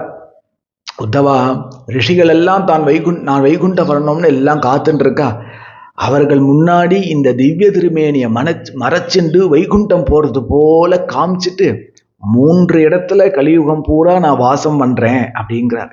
என்ன 3 இடம்னா, முதல் இடம் சாதுக்களுடைய ஹிருதயம், பாகவதால ஹரிதாசர்களுடைய கிருஷ்ண பக்தர்களுடைய ஹிருதயம். மற்றொரு ஸ்ரீமத் பாகவதம், பாகவதத்துக்குள்ள பகவான் இருக்கார். இது ரெண்டும் தெரிஞ்சதோ இல்லையோ, 3வது ஒன்று இருக்கு. அது என்னன்னா, அது சொல்றார், உத்தவா இன்னும் கொஞ்ச நேரத்துல சமுத்திர ஜலம் பொங்கி என்னுடைய திவ்ய திருமேனி பூலோகத்திலேருந்து மறைஞ்ச பிறகு சமுத்திர ஜலம் பொங்கி துவாரகையை பூரா அழிச்சிடும். அழிச்ச பிறகு என்னால் ஆராதனை பண்ணப்பட்ட எனது அம்மா அப்பாவான தேவகி வசுதேவரால் ஆராதனம் பண்ணப்பட்ட அந்த மூர்த்தி சமுத்திர ஜலத்துல மேல வருவார். அந்த மூர்த்தியில நான் இருப்பேன்டா, அந்த மூர்த்தியில நான் கிருஷ்ணனா இருப்பேன். உத்தவா உனக்காக இருப்பேன். ரிஷிகளுக்கும் லோகத்துக்கும் என்னுடைய திவ்ய திருமேனி, இந்த சுந்தர திருமேனி மறைஞ்சிடுத்து, கிருஷ்ணாவதாரம் பூர்த்தி ஆயிடுத்து அப்படிங்கிற மாதிரி சரித்திரத்தை அப்படி பண்ணிட்டு இந்த 3 இடத்துலையும் விசேஷதா இந்த அர்ச்சாமூர்த்தியிலையும் நான் இருப்பேன் அப்படின்னு உத்தவருக்கு வாக்கு கொடுக்கிறார். கிருஷ்ணன் நான் இந்த அர்ச்சாமூர்த்தியில இருக்கேன்னு உத்தவருக்கு வாக்கு கொடுக்கிறார். இப்படி ஒரு வாக்கு ஆசீர்வாதத்தை கேட்ட உத்தவர் ரொம்ப சந்தோஷப்பட்டார். உத்தவர் மேலும் பகவான் உத்தவர்கிட்ட சொல்றார், உத்தவா நீ இப்போ ஆகாச மார்க்கேன துவாரகைக்கு போ, காத்துண்டே இரு. என்னுடைய திவ்ய திருமேனி மறைஞ்ச உடனே சமுத்திர ஜலம் பொங்கி வரும். அப்பொழுது அதுல நான் ஆராதனை பண்ணப்பட்ட அந்த அர்ச்சாமூர்த்தி மிதந்து வருவார். அதை நீ கையில எடுத்துட்டு உன்னுடைய வித்யா குருவான பிருகஸ்பதியினிடத்திலையும் வாயு பகவானிடத்திலையும் ஒப்படைச்சிட்டு அவளை பாரத தேசத்துல தெற்கு பக்கம் ஒரு பவித்திரமான ஸ்தானத்துல இந்த அர்ச்சாமூர்த்தியை பிரதிஷ்டை பண்ண சொல்லிடு. அந்த அர்ச்சாமூர்த்தி ரூபேன ஏ உத்தவா நீ கேட்டதுக்கு இணங்க கிருஷ்ணனாக அந்த அர்ச்சாமூர்த்தியில நான் இருப்பேன் அப்படின்னு தான் இருக்கிற 3வது ஸ்தானத்தை சொன்னார். முதல்ல சாதுக்களுடைய ஹிருதயம், 2வது பாகவதம், 3வது அந்த அர்ச்சாமூர்த்திக்குள்ள கிருஷ்ணனா எப்பவும் நான் வாழ்வேன் உனக்காக உத்தவா அப்படின்னா. அந்த விக்கிரகத்தை, அப்படி பிரதிஷ்டை செய்யப்பட்ட அந்த விக்கிரகத்தை எல்லா ஜனங்களும் வந்து பார்க்கலாம், எப்பவும் நாங்கள் கிருஷ்ணனா தான் இருப்பேன் அப்படின்னு உத்தவர்கிட்ட சொல்றார். உத்தவர் நமஸ்காரம் பண்ணி உத்தவர் கிருஷ்ணர் சொன்ன இந்த பதிலை கேட்டு ரொம்ப சந்தோஷப்பட்டு புனகா நமஸ்காரம் பண்ணி அங்கேருந்து ஆகாச மார்க்கேன உத்தவர் துவாரகைக்கு மேல வந்து நிற்கிறார். இந்த பக்கம் பிரபாச கஷேத்திரத்துல தன்னுடைய திவ்ய திருமேனிய கிருஷ்ணன் மறைச்சுக்கிறார். இந்த பக்கம் திவ்ய திருமேனி உலகத்திலேருந்து மறைஞ்ச உடனே சமுத்திர ஜலம் பொங்கி மாயையால சிருஷ்டிக்கப்பட்ட துவாரகா நகர் பூரா அழிச்சுடுறது. இதெல்லாம் மேலிருந்து ஆகாசத்துல இருந்து உத்தவர் பார்த்துட்டே இருக்கார். பூர்ணமா துவாரகை அழிந்த பிறகு பகவான் உத்தவர்கிட்ட சொன்னது போல, கிருஷ்ணன் உத்தவர்கிட்ட சொன்னது போல ஒரு குறிப்பிட்ட இடத்துல பஞ்சு மிதக்கிறது போல மிகவும் கனம் வாய்ந்த இந்த அர்ச்சாமூர்த்தி, கிருஷ்ணனே தொட்டு ஆராதனை பண்ண அர்ச்சாமூர்த்தி மிதந்து வருது. ஓடி போய் அந்த அர்ச்சாமூர்த்தியை தூக்கி கட்டிண்டு அழறார் உத்தவர். அதுக்கப்புறம் கையில வச்சுண்டு தன்னுடைய வித்யா குருவான பிருகஸ்பதியையும் வாயு பகவானையும் நினைக்கிறார். இது என்ன வித்யா குருன்னு கேட்டேன்னா, ஸ்ரீமத் பாகவதத்துல சாக்ஷாத் பிருகஸ்பதே சிஷ்யா உத்தவோ புத்தி சத்தமாகான்னு வருது. எல்லா வித்தைகளையும் பிருகஸ்பதி, தேவகுருவான பிருகஸ்பதிட்டேன்னு தான் உத்தவர் கத்துண்டார். ஞான குரு தான் கிருஷ்ணன், வித்யா குரு பிருகஸ்பதி. அதனாலதான் வித்யா குருவான பிருகஸ்பதியை கூப்பிடுன்னு கிருஷ்ணன் சொன்னார். தன்னுடைய வித்யா குருவான பிருகஸ்பதியையும் வாயு பகவானையும் ஹிருதயத்துல ஸ்மரண பண்ண உத்தவருக்கு முன்னாடி அவ 2 பேரும் வரா. தன்னுடைய குருநாதனை சேவிச்சு தன் கையில இருக்கிற சுந்தரமான அர்ச்சாமூர்த்தியை அவர்கள் கையில கொடுத்துட்டு பகவான் சொன்ன பிரகாரம் தெற்கு பக்கம் ஒரு உத்தம ஸ்தானத்துல இதை பிரதிஷ்டை பண்ணு அப்படின்னு ஈஸ்வரனுடைய ஆர்டரை அவர்களுக்கு சொல்லிட்டு உத்தவர் பத்ரிநாத்துக்கு புறப்பட்டார். இவர் போகல பின்னாடி. ஏன்னா போறதுக்கு நியமம் இல்லை, போறதுக்கு பகவான் சொல்லலை, அதனால போல. பத்ரிநாத்துக்கு போறார். உத்தவர் இதை கொடுத்துட்டு பத்ரிநாத்துக்கு போகும் வழியில தான் விதுரர் சந்திக்கிறார். ஸ்ரீமத் பாகவதத்துல உத்தவர் விதுர சம்வாதம் பிரதம ஸ்கந்தத்திலே வருது இல்லையா, அது இப்பதான் நடக்கிறது. அந்த பக்கம் உத்தவர் பத்ரிநாத்துக்கு போறார். இந்த பக்கம் தேவகுருவான பிருகஸ்பதியும் வாயுவும் ஆகாச மார்க்கேன இந்த அர்ச்சாமூர்த்தி எடுத்துட்டு எந்த இடத்துல பிரதிஷ்டை பண்ணலான்னு ஒரு உத்தம ஸ்தானத்தை தேடி போயிட்டே இருக்க எந்த இடமும் சரியா அமையல. தெற்கு பக்கம் அப்படியே போயிட்டே இருக்கா. அப்பதான் பரசுராம க்ஷேத்திரம் வந்தது. அப்படியே கீழே பார்த்தா அப்பதான் பரசுராம க்ஷேத்திரம் வருது. அப்பதான் ஆகாசத்துலேருந்து குனிஞ்சு பார்த்தா அங்க எங்க பார்த்தாலும் காடு, அத்தியாச்சரியமான நீண்டு நிற்கிற ஒரு சரசு எல்லாம் பார்க்கறாரு. அந்த சரசுல ஒரு ஜோதி தெரியுது. அதெல்லாம் ஆகாசத்துலேருந்து தேவகுருவான பிரகஸ்பதியும் வாயுவும் பார்க்கிறார். இது என்ன ஆச்சரியமான ஒரு ஜோதி தெரிகிறதே, ஒருவேளை இது ஏதாவது சூச்சனையாக இருக்குமா, நம்ம வேணா கீழே இறங்கி பார்ப்போமான்னு கீழே இறங்குறார். அந்த சரசுல தெரிஞ்ச ஜோதி மறைஞ்சிடுத்து. மாறாக அதற்கு பதிலா ஒரு ஜடாமுடி தெரிச்சுண்டு ஒருத்தர் அந்த சரசுல ஸ்நானம் பண்ணிட்டு சொட்ட சொட்ட ஈரத்தோட கரைக்கு ஏறி வரார். கரைக்கு ஏறி வந்து உடம்பு பூரா பஸ்மம் போட்டுண்டு பத்மாசனத்துல அங்கேயே நிர்விகல்பமான சமாஜ் நிலையில கண்களை மூடிட்டு உட்கார்றார். இந்த மகாத்மா யாரு? இவர் இத்தனை தேஜஸா இருக்காரே, இவருடைய சன்னதியில சித்தம் எல்லாம் ஹிருதயத்துல ஒடுங்குறதே. இந்த மகாத்மா யாருன்னு ஆச்சரியத்தோட தேவகுருவான பிரகஸ்பதியும் வாயுவும் பார்க்க கொஞ்ச நேரத்துல அவளுக்கு புரிஞ்சுடுத்து. அப்படி உட்காந்துட்டு இருக்கிறது, கண்ணு முன்னாடி உட்காந்துட்டு இருக்கிறது சிவபெருமான் தான் அப்படின்னு புரிஞ்சுட்டார். உடனே அர்ச்சாமூர்த்தியை கீழே வச்சது சிவபெருமான சாஷ்டாங்கமா 2 பேரும் விழுந்து சேவிக்கிறா. அப்போ கருணையே வடிவான சிவபெருமான் கண்களை திறந்து, ஏன்பா என்ன விஷயம் அப்படின்னு கேட்கிறார். உடனே இந்த அர்ச்சாமூர்த்தியை காமிச்சு, இதை ஒரு உத்தமமான ஸ்தானத்துல பிரதிஷ்டை பண்ண சொல்லி உத்தவர் எங்களிடத்துல கொடுத்துருக்கார். இது எங்களுக்கு கிருஷ்ணன் இட்ட ஆணை. இதை எந்த இடத்துல பிரதிஷ்டை பண்ணதுன்னு தெரியாம அலைஞ்சுட்டு இருக்கோம். இதுக்கு ஒரு உத்தம ஸ்தானத்தை நீங்க தான் சொல்லணும் அப்படின்னு பிரார்த்திக்கிறார். சிவபெருமான் சொல்றார், இதே இடத்துல பிரதிஷ்டை பண்ணலாமே. இதே இடத்துல அந்த என்ன இடம், அது என்ன சரசு அப்படின்னா, இந்த தீர்த்தத்துல தான், இந்த தீர்த்த கரையில தான் சிவபெருமான் பிரஜாபதிகளுக்கு யோகாதேசம்னு சொல்லக்கூடிய ருத்ரகீதத்தை உபதேசம் பண்ற மகா பவித்திரமான ஸ்தலம் இந்த தீர்த்தக்கரை தான். ருத்ர தீர்த்தம்னு இதுக்கு பேர். இந்த இடத்துல தான் உபதேசம் பண்றார் ருத்ரகீதைய. இது பாகவதத்துல இருக்கு. அப்படி ஒரு பவித்திரமான க்ஷேத்திரம். அதனால சொல்றார், இதே இடத்துல பிரதிஷ்டை பண்ணலாமே அப்படிங்கிறார். அந்த க்ஷணம் தேவகுருவான பிரகஸ்பதியும் வாயு பகவானும் சிவபெருமானும் சேர்ந்து இந்த தீர்த்த கரையில இந்த அர்ச்சாமூர்த்திய பிரதிஷ்டை பண்றா. யார் பிரதிஷ்டை பண்றா? குரு, வாயு, ஜகத பிதரவு வந்தே பார்வதி பரமேஸ்வரன் சொல்லும்படியாக ஜகத்துக்கே அப்பாவான அப்பனான சிவபெருமானும் சேர்ந்து பிரதிஷ்டை பண்றார். அப்ப குரு, வாயு, அப்பன் 3 பேரும் சேர்ந்து பிரதிஷ்டை பண்ணதுனால குருவாயூரப்பன் அப்படின்னு நாம கூப்பிட்டு இருக்கோம். இந்த குருவாயூரப்பனை 3 பேரும் சேர்ந்து பிரதிஷ்டை பண்ற தினம் ஒரு ஏகாதசியா இருந்தது. இன்றும் குருவாயூரப்பன் பூலோகத்துக்கு நமக்கெல்லாம் சொந்தமா கிடைத்தது ஒரு ஏகாதசி அன்னைக்குதான். அதை ஞாபகம் வச்சுக்கும்படியாக குருவாயூர் ஏகாதசின்னு அந்த ஏகாதசிக்கு பேர். ரொம்ப பவித்திரமான நாள். எங்களை போல குருவாயூரப்பனே கதி, கிருஷ்ணனே கத்தின்னு இருக்கிறவாளுக்கு கிருஷ்ண ஜெயந்தியை விட, வைகுண்ட ஏகாதசியை விட இந்த குருவாயூர் ஏகாதசி தான் எங்களுக்கு அவ்வளவு முக்கியம். முதல் முறையாக குருவாயூரப்பன் பூலோகத்துல வந்த நாள் என்று, அதனால அவ்வளவு முக்கியம் எங்களுக்கு. அந்த குருவாயூர் ஏகாதசி அன்னைக்கு பிரதிஷ்டை பண்ணி குருவும் வாயுவும் போயிட்டா. அன்றைய தினம் முதற்கொண்டு சிவபெருமான் அந்த இடத்துல இல்லாம பக்கத்துல மம்மையூர் அப்படிங்கிற மகா க்ஷேத்திரத்துல வாழ்ந்தார். அங்கதான் இப்பவும் சிவபெருமான் இருந்துட்டு இருக்கார். இன்னைக்கும் குருவாயூர் க்ஷேத்திர யாத்திரையோடைய பலன் பூர்ணமா கிடைக்கணுமானால் குருவாயூரப்பனை பார்க்கறதுக்கு முன்னாடியோ பார்த்துட்டு ஊருக்கு கிளம்புறதுக்கு முன்னாடியோ இந்த மம்மியூர் க்ஷேத்திரத்துல இருக்கிற சிவபெருமானையும் போய் பார்த்துட்டா தான் யாத்திரை பூர்த்தி ஆகும் அப்படிங்கிறது சம்பிரதாயம்.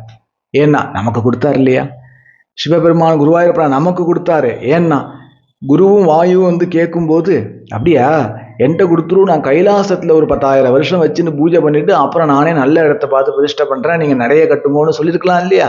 அப்படி சொல்லாம அதுக்கப்புறம் நீ இருக்கிறத என்கிட்ட கொடுத்துருங்கோ, நான் பாதாள லோகத்துல வச்சுட்டு ஒரு 5,000 வருஷம் பூஜை பண்ணிட்டு அப்புறம் நல்ல இடமா பிரதிஷ்டை பண்றேன்னு சொல்லியிருக்கலாம் இல்லையா. அப்படின்னு சொல்லாம, ஒன்றும் வேண்டாம் கொண்டாங்கோ, நான் என் ஹிருதயத்துல வச்சுக்கிறேன், அந்த குருவாயூரப்பனை என் ஹிருதயத்துல வச்சுக்கிறேன், அப்புறம் சமயம் பார்த்து லோகத்துல எங்கேயாவது பிரதிஷ்டை பண்றேன்னு சொல்லியிருக்கலாம் இல்லையா சிவபெருமான். அப்படிலாம் சொல்லாம நமக்குன்னு கிருஷ்ணனை கொடுத்தாரு இல்லையா. இன்னைக்கு போய் பார்த்தா கிருஷ்ணனை பார்த்துடலாமே, இன்னைக்கு கிளம்புனா போய் கிருஷ்ணனை பார்த்துடலாமே, அப்படி நமக்கு கொடுத்தது சிவபெருமான் தானே. அந்த நன்றிக்காக போய் மம்மியூல போய் பார்த்துட்டு வரணும். அது வெறும் நன்றிக்காக மாத்திரம் இல்லை, அங்க சிவபெருமான் வாழ்ந்துட்டு இருக்கார், மம்மியூர் அப்பனாக வாழ்ந்துட்டு இருக்கார். அத மம்மியூர் க்ஷேத்திரத்தை தரிசனம் பண்ணாதான் குருவாயூர் க்ஷேத்திரத்தோடைய பலன். முன்னாடியும் பார்க்கலாம், பின்னாடியும் பார்க்கலாம். குருவாயூர் க்ஷேத்திரத்தை தரிசனம் பண்றதுக்கு முன்னாடியும் பார்க்கலாம், பின்னாடியும் பார்க்கலாம். அதெல்லாம் அவளுடைய நேரம் சௌரியத்தை பொறுத்து. அப்படி இந்த மூர்த்தி யாரு? வைகுண்டத்துல பகவான் பிரம்மதேவருக்கு இதை கொடுத்து, நான் வேற இது வேறன்னு வித்தியாசம் காட்டாதேன்னு சொல்லி பிரம்மதேவர் அதை பெற்றுக்கொண்டு பல ஆயிரம் வருஷம் பிரம்மலோகத்துல தானே பூஜை பண்ணின்ற மூர்த்தி எதுவோ, அந்த பிரம்மதேவர் சுதபஸ்பிருஷ்ணி தம்பதிகளுக்கு தந்த மூர்த்தி எதுவோ, அதற்கப்புறம் அதிதி கஷ்யபால் பூஜை பண்ண மூர்த்தி எதுவோ, அதுக்கப்புறம் தேவகி வசுதேவர் பூஜை பண்ண மூர்த்தி எதுவோ, கிருஷ்ணனே தொட்டு பூஜை பண்ண மூர்த்தி எதுவோ, துவாரகையில இருந்த மூர்த்தி எதுவோ, அந்த மூர்த்தி இப்ப குரு வாயுவோடைய உதவியினால, சிவபெருமானுடைய அனுகிரகத்தினால குருவாயூரப்பன் அப்படிங்கிற பெயரோட குருவாயூர் க்ஷேத்திரத்துல இப்பவும் இருந்துட்டு இருக்கார். ஆரம்பத்திலே சொன்னேன், குருவாயூர் க்ஷேத்திரத்துல கிருஷ்ணன் வாழ்ந்துன்னு இருக்கான் அப்படின்னு.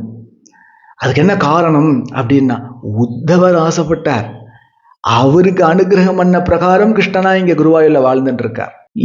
இது மாத்திரம்தான் காரியம்னு எடுத்துக்க வேண்டாம். உத்தவர்கிட்ட கிருஷ்ணன் சொல்லியிருக்கார், அதனால கிருஷ்ணனா வாழ்ந்துட்டு இருக்கார் அப்படிங்கிறது ஸ்தல புராணம். ஆனா அது மாத்திரம் இல்லை, நீங்க சில விஷயங்கள்லாம் கவனிச்சு பார்த்தேன்னா வரலாற்று ரீதியா சொல்றேன். இப்ப நான் சொன்னது புராணம். இப்ப வரலாற்று ரீதியா எடுத்து பார்த்தேன்னா இந்த குருவாயூரப்பன் கிருஷ்ணன் தான், கிருஷ்ணன் இப்பவும் குருவாயூர்ல வாழ்ந்துன்னு இருக்கான் அப்படிங்கிறது உத்தவருக்கு வாக்கு கொடுத்தது மாத்திரம் காரணம் இல்லை, வேறு சில காரியங்களை வச்சும் இங்க கிருஷ்ணன் வாழ்ந்துட்டு இருக்கான் அப்படிங்கிறத தீர்மானிச்சுடலாம். நாம பார்க்கலாம் அதை. இப்ப குருவாயூரப்பனை பிரதிஷ்டை பண்ணதோட இந்த குருவாயூர் க்ஷேத்திர ஸ்தல புராணம் பூர்த்தி ஆறுது. இப்போ நாளைய தினம் குருவாயூர் மகாத்மியம்னு ஒன்று நீங்க கேட்பேன். என்னென்ன நிகழ்வுகள் நடந்ததுனால இங்க கிருஷ்ணன் வாழ்ந்துட்டு இருக்கான் அப்படிங்கிற அத்தியாச்சரியமான மனசை உருக்குற சில வரலாற்று நிகழ்வுகளை சொல்ல போறேன். இங்க கிருஷ்ணன் வாழ்ந்துட்டு இருக்கான் அப்படிங்கிறத சில காரியங்களை வச்சு, நடந்த சில காரியங்களை வச்சு சொல்ல போறேன். அது குருவாயூர்புர மகாத்மியம்னு அநேகமா நாளைக்கு பார்க்கலாம். இப்ப இதோட சிரவணமங்கலமான குருவாயூர் க்ஷேத்திர ஸ்தல புராணம் பூர்த்தி ஆறுது.